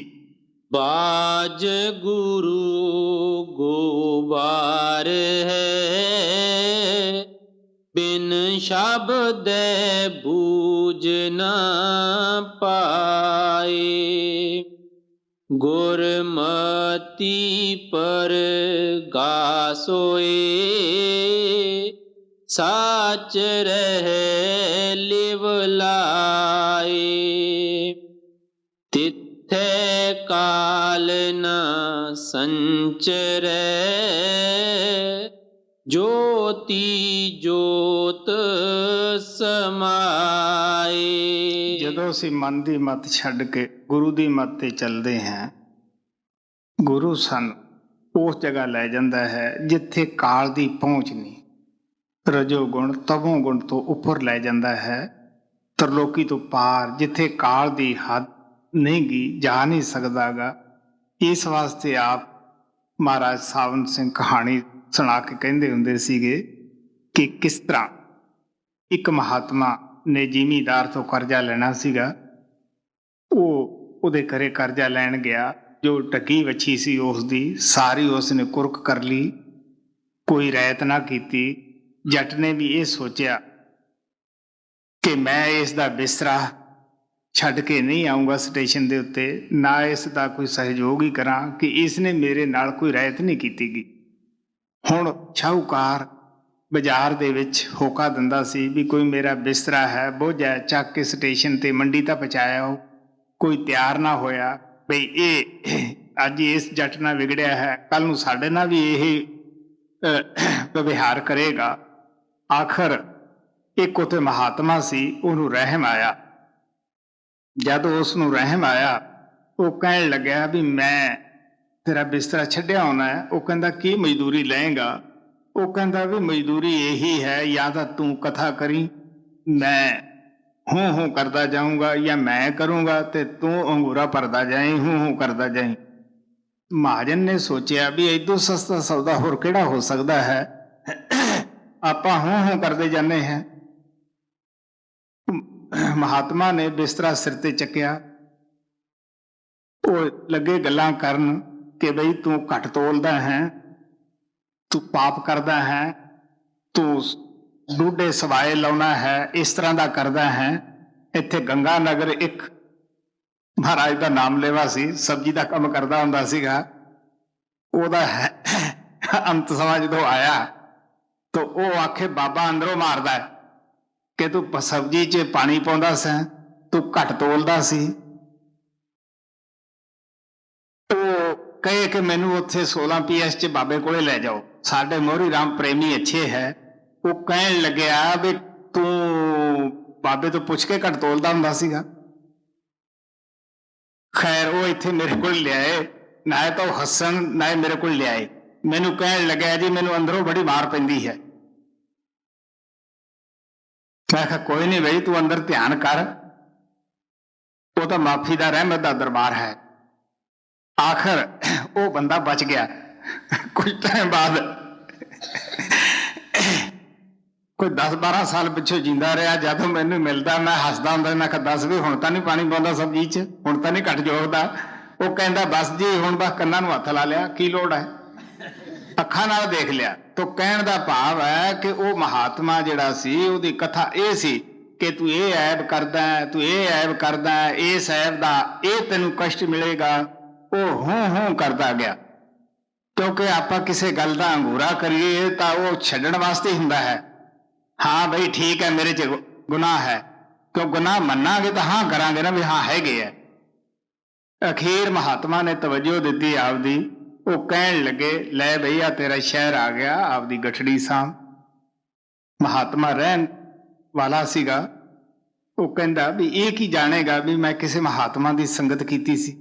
ਉਹ ਕਹਿੰਦਾ ਦੇਖ ਵੀ ਤੇਰੀ ਥੋੜੇ ਦਿਨਾਂ ਨੂੰ ਮੌਤ ਹੋਣੀ ਹੈ, ਤੇਰਾ ਆਹੇ ਜ਼ਿੰਦਗੀ ਦਾ ਨੇਕ ਫਲ ਹੈ ਜਿਹੜੀ ਮੇਰੇ ਨਾਲ ਸੁਭਤ ਕੀਤੀ ਹੈ। ਅੱਗੇ ਕਾਲ ਤੈਨੂੰ ਧਰਮਰਾਜ ਪੁੱਛੇਗਾ ਕਿ ਸੰਗਤ ਦਾ ਜਿਹੜਾ ਫਲ ਹੈ ਇਹ ਪਹਿਲਾਂ ਲੈਣਾ ਹੈ ਜਾਂ ਪਿੱਛੋਂ ਲੈਣਾ ਹੈ। ਬਸ ਤੂੰ ਕਹਿ ਦੀ ਮੈਨੂੰ ਪਹਿਲਾਂ ਹੀ ਦੇ ਦਿਓ, ਪਿੱਛੋਂ ਕਿਹਨੇ ਦੇਖਿਆ ਹੈ। ਤੈਨੂੰ ਮੇਰੇ ਕੋਲ ਭੇਜ ਦੇਣਗੇ, ਫਿਰ ਮੈਂ ਜਾਣਾ ਸੋ ਮੈਂ ਜਾਣਾ, ਮੇਰੇ ਹੀ ਕੰਮ ਹੈ। ਉਹ ਉਸੇ ਤਰ੍ਹਾਂ ਹੋਇਆ, ਧਰਮਰਾਜ ਦੇ ਗਏ। ਉਹ ਕਹਿੰਦਾ ਬਈ ਤੇਰਾ ਤਾਂ ਸ਼ੇਠ ਸਾਹਿਬ ਕੋਈ ਚੰਗਾ ਕਰਮ ਹੀ ਨਹੀਂ, ਆਹ ਹੀ ਹੈ। ਇਹ ਬੋਲ ਸੰਗਤ ਦਾ ਫਲ ਜਿਹੜਾ ਹੈ ਇਹ ਪਹਿਲਾਂ ਲੈਣਾ ਜਾਂ ਮਗਰੋਂ? ਉਹ ਆਦਾ ਜੀ ਮਗਰੋਂ ਕੀ ਪਤਾ, ਕੋਈ ਕੱਢੇ ਜੇਲ੍ਹ ਚੋਂ ਜਾਂ ਨਾ ਕੱਢੇ, ਤੁਸੀਂ ਮੈਨੂੰ ਪਹਿਲਾਂ ਹੀ ਭੇਜ ਦਿਓ। ਉਹ ਉੱਥੇ ਗਿਆ, ਜਮਦੂਤ ਚੁੱਕ ਕੇ ਆਪਣੀ ਹੱਦ ਤੋਂ ਕਹਿਣ ਲੱਗੇ ਵੀ ਉਹ ਬੈਠਾ ਮਹਾਤਮਾ, ਅਸੀਂ ਤਾਂ ਅੱਗੇ ਜਾ ਨਹੀਂ ਸਕਦੇਗੇ, ਪਰ ਤੂੰ ਜਲਦੀ ਆ ਜੀ, ਇੰਨਾ ਹੀ ਤੇਰਾ ਟਾਈਮ ਹੈ। ਉਹ ਹੁਣ ਬੈਠਾ ਪਿੱਛੇ ਟਾਈਮ ਕੰਨੀ ਦੇਖੀ ਜਾਂਦਾ ਸੀਗਾ, ਬੈਠੇ ਵੀ ਦਿਸਦੇ ਸੀਗੇ। ਉਹ ਮਹਾਤਮਾ ਕਹਿੰਦਾ ਵੀ ਤੂੰ ਉਧਰ ਕਿਉਂ ਦੇਖਦਾ ਹੈ, ਕੀ ਗੱਲ ਹੈ? ਕਹਿੰਦਾ ਜੀ ਉਹ ਮੈਨੂੰ ਜਿਹੜੇ ਛੱਡਣ ਆਏ ਸੀ ਨਾ ਉਹ ਇਸ਼ਾਰੇ ਕਰ ਰਹੇ ਹੈ। ਉਹ ਕਹਿਣ ਲੱਗੇ ਵੀ ਦੇਖ ਹੁਣ ਤੂੰ ਚੁੱਪ ਕਰਕੇ ਉਹਨਾਂ ਦਾ ਧਿਆਨ ਹੀ ਛੱਡ ਦੇ, ਉਹ ਇੱਥੇ ਨਹੀਂ ਆ ਸਕਦੇ, ਨਾ ਤੈਨੂੰ ਮੈਂ ਭੇਜਾਂ ਹੀ। ਹੁਣ ਤੁਸੀਂ ਦੇਖ ਲਓ ਕਿ ਤਨ ਤਾਂ ਮਹਾਤਮਾ ਦਾ ਸੰਸਾਰ ਵਿੱਚ ਹੁੰਦਾ ਹੈ, ਅੰਦਰੋਂ ਆਪਦੇ ਪਿਆਰੇ ਬੱਚਿਆਂ ਦੀ ਜਿਹੜਾ ਸੋਭਤ ਕਰਦਾ ਹੈ ਉਹਨਾਂ ਦੀ ਸੰਭਾਲ ਵੀ ਕਰੀ ਜਾਂਦੇ ਹੁੰਦੇ ਹੈ। ਐਸੇ ਵਾਕਿਆਤ ਅਸੀਂ ਮਹਾਰਾਜ ਸਾਵਣ ਸਿੰਘ ਦੇ ਅੱਖਾਂ ਨਾਲ ਦੇਖਦੇ ਸੀ। ਆਪਣੇ ਗੁਰੂ ਕਿਰਪਾਲ ਦੇ ਵੀ ਦੇਖੇ ਕਿ ਕਿਸ ਤਰ੍ਹਾਂ ਉਹ ਉਸੇ ਟਾਈਮ ਉਹ ਜੀਵਾਂ ਨੂੰ ਨਾਮ ਦਿੰਦੇ ਸੀਗੇ, ਉਸੇ ਟਾਈਮ ਹੀ ਕਿਸੇ ਦੀ ਸੰਭਾਲ ਵੀ ਕਰਦੇ ਸੀ। ਸੋ ਇਸ ਵਾਸਤੇ ਆਪ ਪਿਆਰ ਨਾਲ ਕਹਿੰਦੇ ਹੈ ਤਿੱਥੇ ਕਾਲ ਨਾ ਸੰਚਰੈ ਜੋਤੀ ਜੋਤ ਸਮਾਏ। ਆਪ ਪਿਆਰ ਨਾਲ ਕਹਿੰਦੇ ਆ ਜਦੋਂ ਆਪਣੀ ਮੱਤ ਛੱਡ ਕੇ ਅਸੀਂ ਗੁਰੂ ਦੀ ਮੱਤ ਲੈਨੇ ਹਾਂ। ਸਾਡੇ ਅੰਦਰ ਅਗਿਆਨਤਾ ਦਾ ਹਨੇਰਾ ਦੂਰ ਹੋ ਜਾਂਦਾ ਹੈ, ਗਿਆਨ ਦਾ ਪ੍ਰਕਾਸ਼ ਪੈਦਾ ਹੋ ਜਾਂਦਾ ਹੈ। ਸਾਡੀ ਇਹ ਜੋਤੀ ਜਿਹੜੀ ਹੈ ਉਹ ਪਰਮ ਜੋਤ ਦੇ ਵਿੱਚ ਜਾ ਕੇ ਸਮਾ ਜਾਂਦੀ ਹੈ ਜੀ। तेथे काल न संचरै ज्योति ज्योत समाए तू है साजन तू सजान तू आपे मेलन हार गुर शब्दी सालाहिए अंत न पारावार। ਉੱਥੇ ਪਹੁੰਚ ਕੇ ਹੀ ਪਤਾ ਲੱਗਦਾ ਹੈ ਕਿ ਜੋ ਕੁਝ ਕਰਦਾ ਹੈ ਉਹ ਪਰਮਾਤਮਾ ਖੁਦ ਹੀ ਕਰਦਾ ਹੈ। ਦੁਨੀਆ ਦੀ ਰਚਨਾ ਵੀ ਉਹੀ ਕਰਦਾ ਹੈ। ਇਹ ਵੀ ਮੱਥੇ ਦੇ ਵਿੱਚ ਹਰੇਕ ਦੇ ਲਿਖਦਾ ਹੈ ਕਿ ਇਹਨੂੰ ਗੁਰੂ ਮਿਲੇਗਾ ਜਾਂ ਨਹੀਂ ਮਿਲੇਗਾ, ਨਾ ਮਿਲੇਗਾ ਜਾਂ ਨਹੀਂ ਮਿਲੇਗਾ, ਜਾਂ ਇਹਨੂੰ ਗੁਰੂ ਤੇ ਇਤਬਾਰ ਆਏਗਾ ਜਾਂ ਨਹੀਂ ਆਏਗਾ, ਜਾਂ ਇਹ ਇਸੇ ਜਨਮ 'ਚ ਹੀ ਇਹ ਆਪਣੀ ਆਤਮਾ ਨੂੰ ਸੱਚਖੰਡ ਲੈ ਜਾਏਗਾ ਜਾਂ ਹੋਰ ਜਨਮ ਲਏਗਾ। ਤੋ ਇਸ ਵਾਸਤੇ ਇਹ ਪਹਿਲਾਂ ਤੋਂ ਤੈਅ ਹੁੰਦਾ ਹੈ, ਉਹਦੇ ਮੁਤਾਬਕ ਹੀ ਜੀਵ ਦਾ ਜਿਹੜਾ ਜੀਵਨ ਹੈ ਉਹ ਬਣਦਾ ਹੈ। ਤੁਸੀਂ ਦੇਖ ਲਓ ਬਹੁਤ ਸਾਰੇ ਸ਼ਿਸ਼ ਗੁਰੂ ਦੇ ਚਰਨਾਂ ਵਿੱਚ ਐ ਆਉਂਦੇ ਹੈ ਜਿਵੇਂ ਆਪਾਂ ਖੁਸ਼ਕ ਬਰੂਦ ਨੂੰ ਅਗਨੀ ਦੇ ਨੇੜੇ ਕਰ ਦਿੰਦੇ ਹੈ, ਕਿਵੇਂ ਉਹਨਾਂ ਨੇ ਅੱਖਾਂ ਚਾਰ ਕਰਦੇ ਹੈ ਤੇ ਆਤਮਾ ਜਾਗ ਪੈਂਦੀ ਹੈ। ਉਹ ਵੀ ਪ੍ਰੇਮੀ ਹੁੰਦੇ ਹੈ ਜਿਨ੍ਹਾਂ ਨੇ 50-50 ਸਾਲ 40-40 ਸਾਲ ਕੱਢ ਲਏ ਹੁੰਦੇ ਹੈ, ਅਜੇ ਉਸ ਆਤਮਾ ਨੂੰ ਉਹਨਾਂ ਦੇ ਠੋਕਰ ਨਹੀਂ ਲੱਗਦੀ ਗੀ ਕਿ ਉਹਨਾਂ ਦੇ ਵਾਸਾ ਕੋਈ ਮਨਮੁਖ ਗੁਰਮੁਖ ਦੋਨੋਂ ਭਾਈ ਪਰਬ ਕੀ ਕਲਾ ਨਾ ਮੇਟੀ ਜਾਈ। ਕਹਿੰਦੇ ਦੋਨੇ ਭਰਾ ਹੈ, ਦੋਨਾਂ ਨੂੰ ਮੁਕਤ ਗੁਰੂ ਨੇ ਕਰ ਦੇਣਾ ਹੈ। ਜਿਨ੍ਹਾਂ ਨੂੰ ਨਾਮ ਦਿੱਤਾ ਹੈ ਉਹਨਾਂ ਨੇ ਮੁਕਤ ਕਰਨਾ ਹੀ ਹੈ, ਜਿਹਦੀ ਜ਼ਿੰਮੇਵਾਰੀ ਲਈ ਹੈ। ਲੇਕਿਨ ਬਹਾਦਰ ਕੌਣ ਹੈ? ਜਿਹੜਾ ਬੱਚਾ ਆਪਣੇ ਪਾਂਵ ਪਰ ਖੜਾ ਹੋ ਜਾਂਦਾ ਹੈ, ਪਿਤਾ ਉਹਦੇ ਕੰਨਿਓ ਬੇਫਿਕਰ ਹੋ ਜਾਂਦਾ ਹੈ। ਜਿਹੜਾ ਅਜੇ ਨਲਾਇਕ ਹੈ ਉਸ ਦਾ ਪਿਤਾ ਨੂੰ ਕਿੰਨਾ ਫਿਕਰ ਹੁੰਦਾ ਬਈ। ਇਸੇ ਤਰ੍ਹਾਂ ਸੇਵਕ ਦਾ ਹੈ, ਜਿਹੜੇ ਸੇਵਕ ਜਿੰਦੇ ਜੀ ਉਹ ਸ਼ਬਦ ਦੀ ਧਾਰ ਤੇ ਸਵਾਰ ਹੋ ਜਾਂਦੇ ਹੈ। ਸਤਿਗੁਰੂ ਕਹਿੰਦਾ ਸ਼ੁਕਰ ਹੈ ਕਿ ਇਹ ਤਾਂ ਪਾਸ ਹੋਏ ਹੈ। ਬਾਕੀ ਜਿਹੜੇ ਦੂਸਰੇ ਹੈ, ਕਦੇ ਭਜਨ ਬੈਠੇ ਕਦੇ ਨਾ ਬੈਠੇ, ਕਦੇ ਖਿਆਲ ਜੁੜ ਗਿਆ ਕਦੇ ਨਾ ਜੁੜਿਆ, ਉਹਨਾਂ ਦਾ ਉਹਨਾਂ ਨੂੰ ਕਿੰਨਾ ਫਿਕਰ ਹੈ। ਇਹ ਮਤ ਸੋਚੋ ਕਿ ਸੰਤ ਨਾਮ ਦੇ ਕੇ ਬੇਫਿਕਰ ਹੋ ਜਾਂਦੇ ਹੈ, ਨਹੀਂ ਜੀ। गुर शब्दी सालाहिए अंत न पारावार तेथे काल न अपड़े जिथे गुर का शब्द अपार हुक्मी सबे उपजै हुक्मी कार कमावे। ਔਰ ਗੁਰੂ ਸਾਹਿਬ ਕਹਿੰਦੇ ਆ ਉਹ ਸ਼ਬਦ ਸੱਚਖੰਡ ਤੋਂ ਉੱਠਦਾ ਹੈ, ਆਪਦੇ ਸੇਵਕ ਨੂੰ ਜੋੜਦੇ ਹੈ। ਜਿਹੜੀ ਆਵਾਜ਼ ਸੱਚਖੰਡ ਤੋਂ ਉੱਠ ਕੇ ਕਣ ਕਣ ਦੇ ਵਿੱਚ ਵਿਆਪਕ ਹੈ, ਜਿਸ ਦੇ ਉਧਾਰ ਤੇ ਸਾਡੇ ਖੰਡ ਬ੍ਰਹਮੰਡ ਚੱਲ ਰਹੇ ਹੈ, ਉਹਨੂੰ ਸ਼ਬਦ ਕਹਿ ਲੋ, ਨਾਮ ਕਹਿ ਲੋ, ਰੱਬੀ ਬਾਣੀ, ਧੁਰਕੀ ਬਾਣੀ, ਕਲਮਾ, ਅਮਰ, ਹੁਕਮ, ਅਕਥ ਕਥਾ, ਹਰੀ ਕੀਰਤਨ, ਕਿਸੇ ਵੀ ਲਫ਼ਜ਼ ਨਾਲ ਉਹਨੂੰ ਤੁਸੀਂ ਯਾਦ ਕਰ। ਲਫ਼ਜ਼ਾਂ ਨਾਲ ਕੋਈ ਫਰਕ ਨਹੀਂ ਪੈਂਦਾਗਾ। ਤੋ ਆ ਪਿਆਰ ਨਾਲ ਕਹਿੰਦੇ ਹੈ ਉੱਥੇ ਕਾਲ ਦੀ ਪਹੁੰਚ ਨਹੀਂ ਜਿੱਥੇ ਗੁਰੂ ਦਾ ਸ਼ਬਦ ਜਿਸ ਨਾਲ ਉਹ ਜੋੜਦਾ ਹੈ।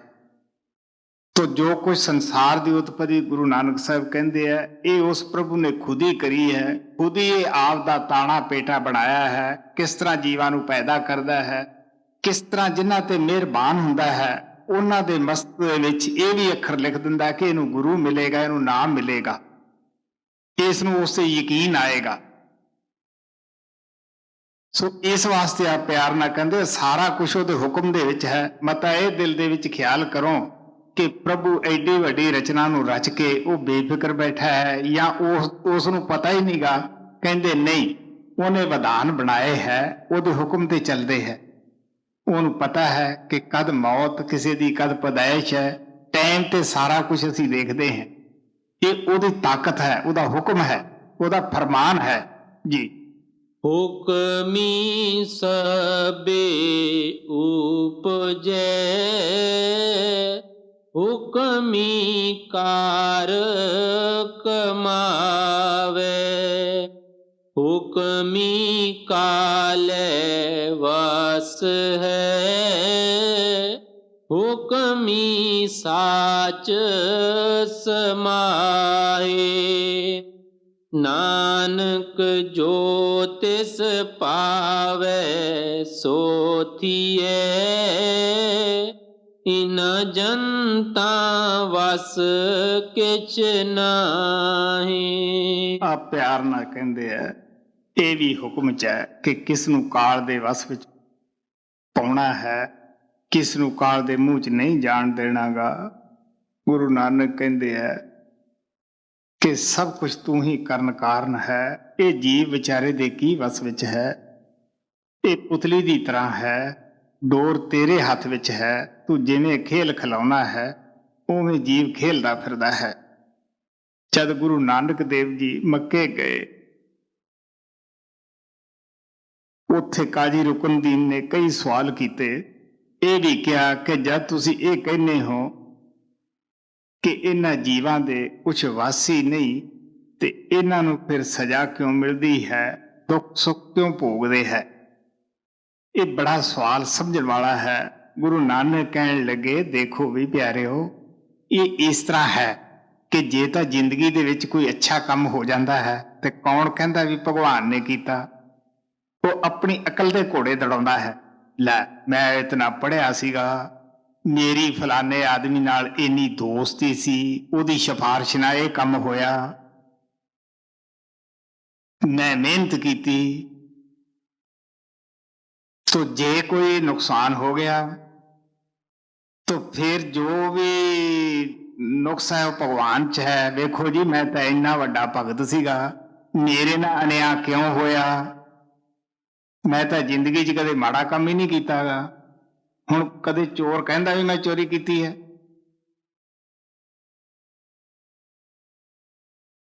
जे असी इन्ने सच्चे सुच्चे हुंदे जिन्ने असी आप नूं जाहिर करते हैं ते आपां जो दुखी दुनिया दे विच प्यारे क्यों बैठे हुंदे? ਇਹਦਾ ਇਹ ਸਬੂਤ ਹੈ ਵੀ ਆਪਾਂ ਚੰਗੇ ਵੀ ਕਰਮ ਕਰਦੇ ਆਏ, ਮੰਦੇ ਵੀ ਕਰਦੇ ਆਏ। ਹੁਣ ਚੰਗੇ ਕਰਮਾਂ ਦਾ ਇਨਾਮ ਆਪਾਂ ਤੰਦਰੁਸਤੀ ਜਾਂ ਅਕਲ ਅੱਛੀ, ਬੁੱਧੀ ਅੱਛੀ, ਤੇ ਬੁਰੇ ਕਰਮਾਂ ਦਾ ਦੰਡ ਜੋ ਹੈ ਬਿਮਾਰੀ ਹੈ, ਬੁੱਧੀ ਅੱਛੀ ਨਾ ਹੋਣੀ। तो दोनों चीजें आप भोग रहे हैं। तो गुरु नानक साहब कहन लगे, जीव उदों फड़ीदा जदों कहंदा मैं कीता। तो अफलातून बादशाह बड़ा ही चतुर चलाक होया है, उसने आप जैसी शक्लां दे अनेक ही अफलातून बादशाह बना ले। जब धर्मराज दे दूत आए उन्होंने लैण वास्ते, उत्थे तां अनेक ही उस शक्ल दे बंदे बैठे। तो हैरान होके मुड़ गए, कहन लगे भी तुसीं लियाए ना?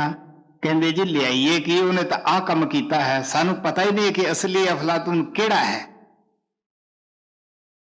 कहंदे भी उसने साइंस दे विच बड़ी तरक्की कीती होई सीगी, अनेक ही आप जैसे बुत बना के उत्थे खड़े कर ले। वो धर्मराज कहन लगा तुसीं जाओ, उसकी सिफत करो भी आह किसी ने भी मूर्तियां बड़ियां बनाइया, बड़े अच्छे बुत बनाए हैं, ये बड़ा ही काड़ा सीगा, जिहड़ा मूर्ति काड़ा अच्छा सीगा। हौली हौली तुसी वो फुली जाएगा भी देख मेरी काल जिहड़ा है वो भी तारीफ करता है, जम भी। ते फिर हौली किते ने कह दियो आ इत्थे नुक्स है, जिहड़ा असली होएगा आपे बोल पेगा, तुसी फड़ लेना। उन्होंने आके उसी तरह किया, खूब उस्तकी की भाई बुत काड़ा बड़ा अच्छा है, कमाल करती, बड़ा कुछ किया है। अखीर कहन लगे थोड़ा जा ना एक नक जिहड़ा है ये एक पासा बड़ा है एक छोटा है। वो छेद ने कहन लगा किथे है? उन्होंने बाह फड़ ली, कहते बस इत्थे ही है। तो जीव गुरु नानक साहब कहते वो अफलातून की तरह पकड़िया जाता है जो कहता मैं कीता। तो इस वास्ते गुरु नानक साहब कहते हैं भी इन्ना आउंदे अजीब जाते हैं, इन्हां दे वस तां कुछ नहीं, पर मैं करके असीं वो परमात्मा तो दूर हैं। तो शब्द नाम की कमाई का मतलब है असीं अपने दरम्यान जो रुकावट है हौमे दी मैं मेरी दी, गुरु नानक ने किस तरह बई इस शब्द दे विच मछली की मिसाल दी, बाज पंछी की मिसाल दी। किस तरह कि जिस तरह मच्छी नूं जाल काल नहीं छड्डदागा, पकड़ लेंदा है। क्यों पकड़दा है बई? वो अपने आप ही गोश्त नूं खाण दी मारी कुंडी खुद मूँह च पाउंदी है। इसे तरह जीव विषय विकारां दे चोगे खुद ही चुगदा है, खुद ही उस चों भोगदा है, वो इनू भोग लेंदे है। इसे तरह जिवें मच्छी नूं काल शिकारी जाल ना पकड़दा है, इसे तरह ज्यों मच्छी तो मानसा पवे चिंता जाल, मौत दा दूत कदे आके ये नहीं दसदा कि मैं हुण तैनूं लैण आउणा है। वो अचिंता बेखबरी आके पकड़ लेंदा है। सो सानू भी चाहिदा है जो गुरु नानक ने इस दे विच उपाउ दस्सिया है वो सतगुरु दा शब्द है, नाम दी कमाई है। सानू शब्द नाम दी कमाई दिल ला के करनी है, मनुख जन्म दा पूरा फायदा उठाउणा है।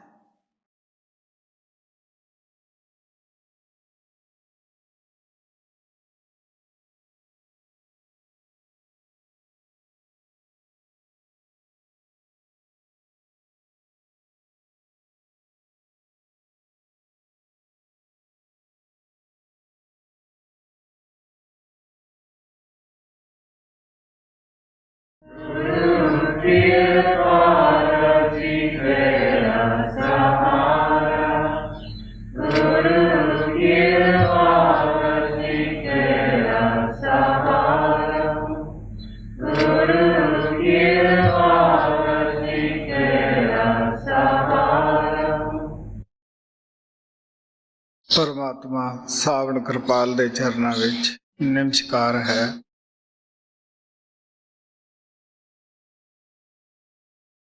जिन्हां ने साडे जीवां ते बड़ी भारी दया करके आप दा शांति दा देश छड्डिया, सुखां दा देश छड्डिया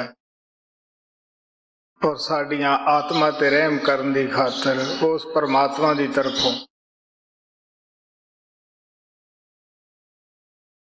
भेजिया होया ये दुखां दी नगरी च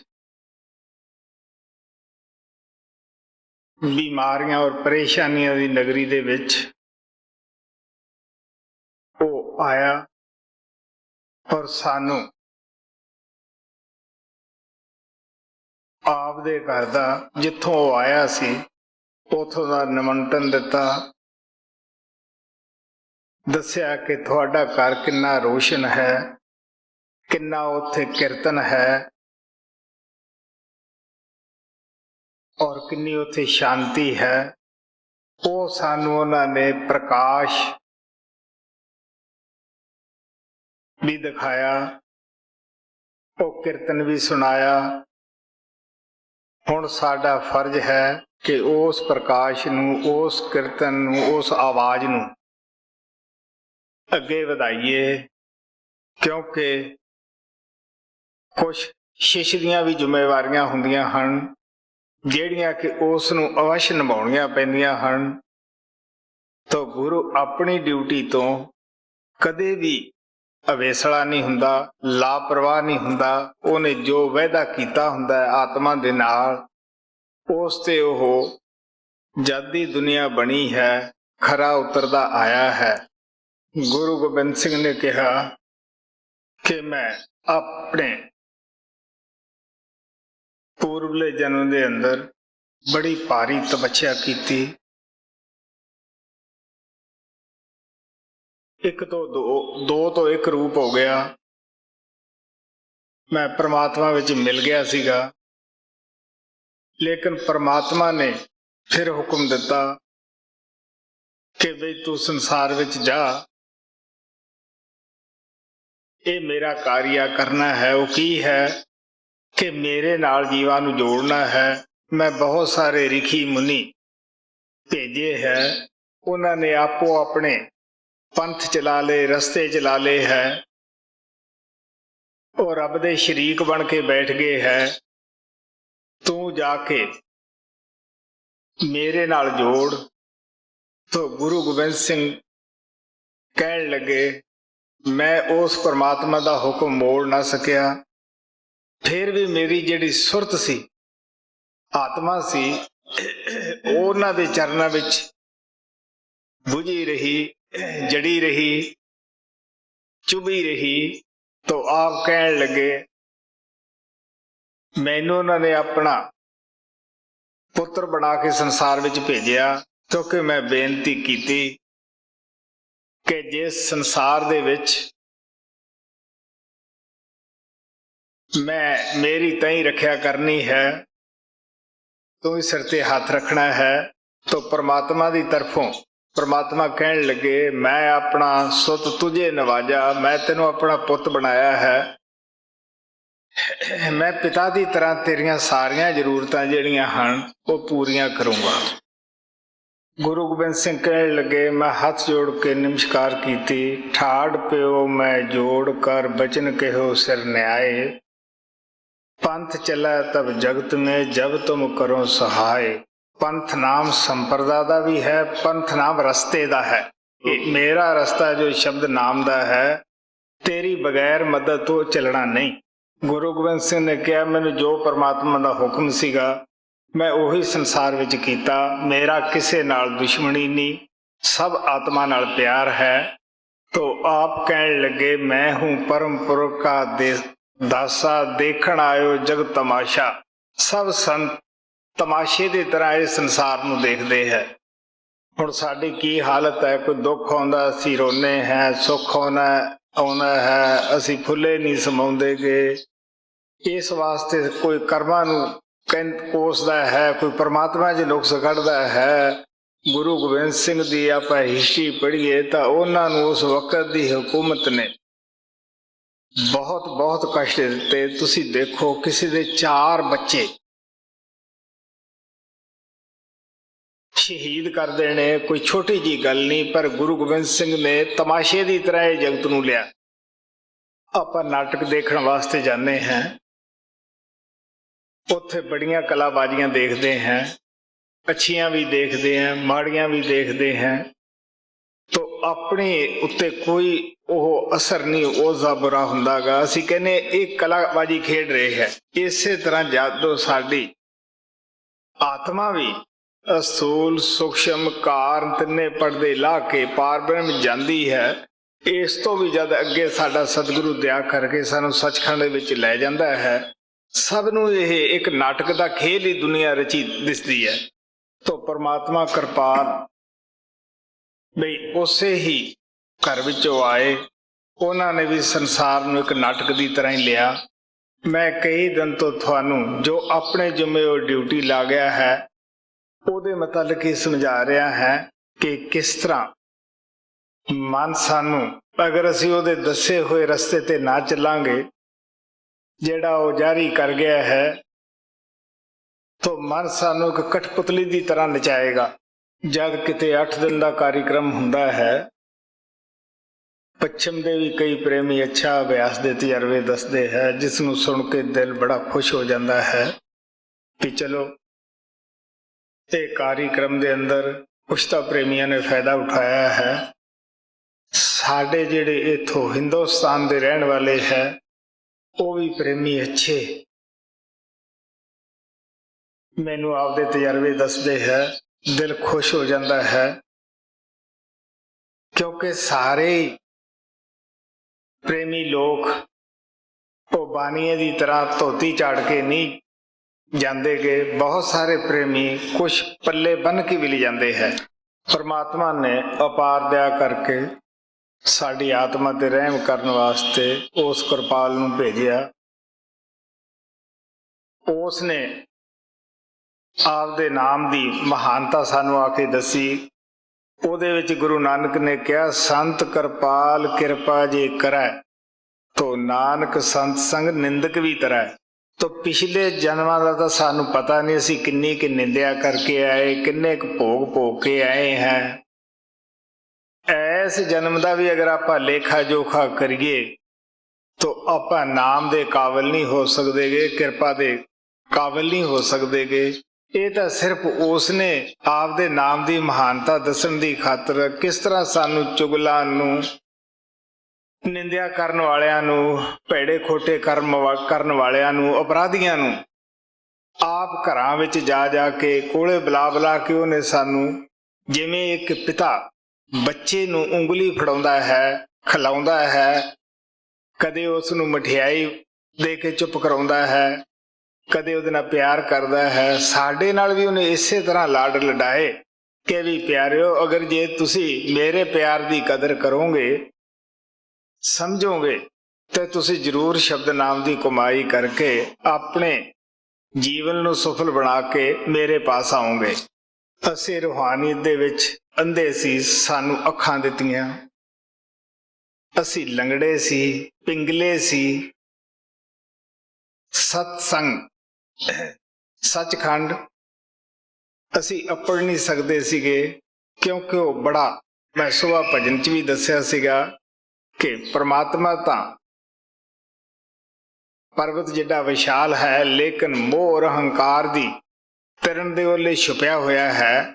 ਜਦ ਤੱਕ ਅਸੀਂ ਸੰਤ ਸਤਿਗੁਰੂ ਦੀ ਦਇਆ ਪ੍ਰਾਪਤ ਨਹੀਂ ਕਰਦੇਗੇ, ਉਹ ਸਾਨੂੰ ਪਿੰਗਲਿਆਂ ਨੂੰ ਉਹ ਪੈਰ ਨਹੀਂ ਦਿੰਦੇਗੇ, ਉਹ ਲੱਤਾਂ ਨਹੀਂ ਦਿੰਦੇਗੇ, ਉਹਨਾਂ ਚਿਕਰ ਅਸੀਂ ਉਹ ਚੜ੍ਹਾਈ ਨਹੀਂ ਕਰ ਸਕਦੇਗੇ। ਇਸ ਵਾਸਤੇ ਸਾਨੂੰ ਪਿੰਗਲਿਆਂ ਨੂੰ ਉਹਨਾਂ ਨੇ ਲੱਤਾਂ ਵੀ ਦਿੱਤੀਆਂ, ਸਾਨੂੰ ਉਹ ਪਾਣੀ ਵੀ ਦਿੱਤਾ ਜੋ ਜ਼ਿੰਦਗੀ ਨੂੰ, ਆਤਮਾ ਨੂੰ, ਜੋ ਜਨਮਾਂ ਜਨਮਾਤਰਾਂ ਦੀ ਖੁਸ਼ਕ ਸੀ, ਹਰੀ ਭਰੀ ਕਰਨ ਵਾਲਾ ਨਾਮ ਦਾ ਅੰਮ੍ਰਿਤ ਦਿੱਤਾ। ਇਸ ਵਾਸਤੇ ਹੁਣ ਸਾਡਾ ਜੋ ਫਰਜ਼ ਬਣਦਾ ਹੈ, ਜੋ ਕੁਛ ਮੈਂ 8 ਦਿਨ ਤੁਹਾਨੂੰ ਸਮਝਾਉਂਦਾ ਰਿਹਾ ਹੈ ਕਿ ਪਿਆਰਿਓ, ਉਹਦਾ ਸੰਦੇਸ਼ ਇਹ ਵੀ ਯਾਦ ਰੱਖੋ ਕਿ 100 ਕੰਮ ਛੱਡ ਕੇ ਸਤਸੰਗ ਵਿੱਚ ਜਾਣਾ, 1000 ਕੰਮ ਛੱਡ ਕੇ ਭਜਨ ਵਿਆਸ ਵਿੱਚ ਬੈਠਣਾ, ਜਿੰਨਾ ਚਿਕਰ ਤੁਸੀਂ ਆਤਮਾ ਨੂੰ ਖੁਰਾਕ ਨਾ ਦੇ ਲਓ, ਉਹਨਾਂ ਚਿਕਰ ਮਨ ਨੂੰ, ਤਨ ਨੂੰ ਖੁਰਾਕ ਦਿਓ ਹੀ ਨਾ। ਤਨ ਦੀ ਖੁਰਾਕ ਅੰਨ ਹੈ। ਅਸੀਂ ਕਹਿੰਦੇ ਆ ਕਿ ਅਸੀਂ ਬਚਾਂਗੇ ਨਹੀਂ ਜੇ ਅੰਨ ਨੂੰ ਖੁਰਾਕ ਨਾ ਦਿੱਤੀ। ਅਗਰ ਜੇ ਤੁਸੀਂ ਆਤਮਾ ਦੀ ਖੁਰਾਕ,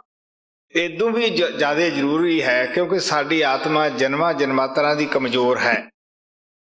ਅਗਰ ਆਤਮ ਵਿਸ਼ਵਾਸ ਨਾ ਹੋਣ ਕਰਕੇ ਅਸੀਂ ਪਲੇ ਪਲੇ ਡੋਲਦੇ ਹਾਂ, ਅਗਰ ਭਜਨ ਸਿਮਰਨ ਕਰਕੇ ਆਤਮਾ ਨੂੰ ਖੁਰਾਕ ਦਿੱਤੀ ਹੋਵੇ ਤਾਂ ਸਾਡੇ ਅੰਦਰ ਆਤਮ ਵਿਸ਼ਵਾਸ ਜਾਗ ਪੈਂਦਾ ਹੈ। ਸੋ ਸਾਡੇ ਅੰਦਰੋਂ ਬੁੱਧੀ ਪੈਦਾ ਹੋ ਜਾਂਦੀ ਹੈ, ਜਿਹਨੂੰ ਸੰਤ ਮਹਾਤਮਾ ਵਿਵੇਕ ਬੁੱਧੀ ਕਹਿੰਦੇ ਹੈ। ਵਿਵੇਕ ਦਾ ਮਤਲਬ ਹੈ ਸੱਚ ਔਰ ਝੂਠ ਦਾ ਨਿਰਣਾ ਕਰਨਾ। ਸੋ ਇਸ ਵਾਸਤੇ ਸਾਨੂੰ ਵੀ ਹੁਣ ਚਾਹੀਦਾ ਹੈ ਕਿ ਉਹਨਾਂ ਦੇ ਉਪਦੇਸ਼ ਤੇ ਚੱਲ ਕੇ ਆਪਣੇ ਜੀਵਨ ਨੂੰ ਸੁਧਾਰੀਏ। ਮੈਨੂੰ ਬੜੀ ਖੁਸ਼ੀ ਹੋਈ ਤੁਹਾਡੇ ਵਿੱਚ 8 ਦਿਨ ਅਭਿਆਸ ਕਰਕੇ ਔਰ ਤੁਹਾਨੂੰ ਆਪਣੇ ਗੁਰੂ ਦਾ ਸੰਦੇਸ਼ ਸੁਣਾ ਕੇ ਜੋ ਕੁਛ ਉਹਨਾਂ ਨੇ ਇਸ ਗਰੀਬ ਆਤਮਾ ਦੇ ਜੁੰਮੇ ਲਾਇਆ ਹੈ, ਮੈਂ ਆਸ਼ਾ ਕਰਦਾ ਹਾਂ ਤੁਸੀਂ ਆਪਣੇ ਘਰਾਂ ਦੇ ਕਾਰੋਬਾਰ ਕਰਦੇ ਹੋਏ ਆਪਣੇ ਦੇਸ਼ ਦੇ ਅੰਦਰ ਜਾ ਕੇ ਸਾਰੇ ਹੀ ਇਸ ਸੰਦੇਸ਼ ਦਾ ਪਾਲਣ ਕਰੋਗੇ। ਪ੍ਰਮਾਤਮਾ ਕਿਰਪਾਲ ਜੋ ਕੁਛ ਬਖਸ਼ ਗਏ ਹੈ ਪਿਆਰ ਆਪਦਾ, ਉਸ ਨੂੰ ਭਜਨ ਸਿਮਰਨ ਕਰਕੇ ਹੀ ਬਣਾਈ ਰੱਖੋਗੇ।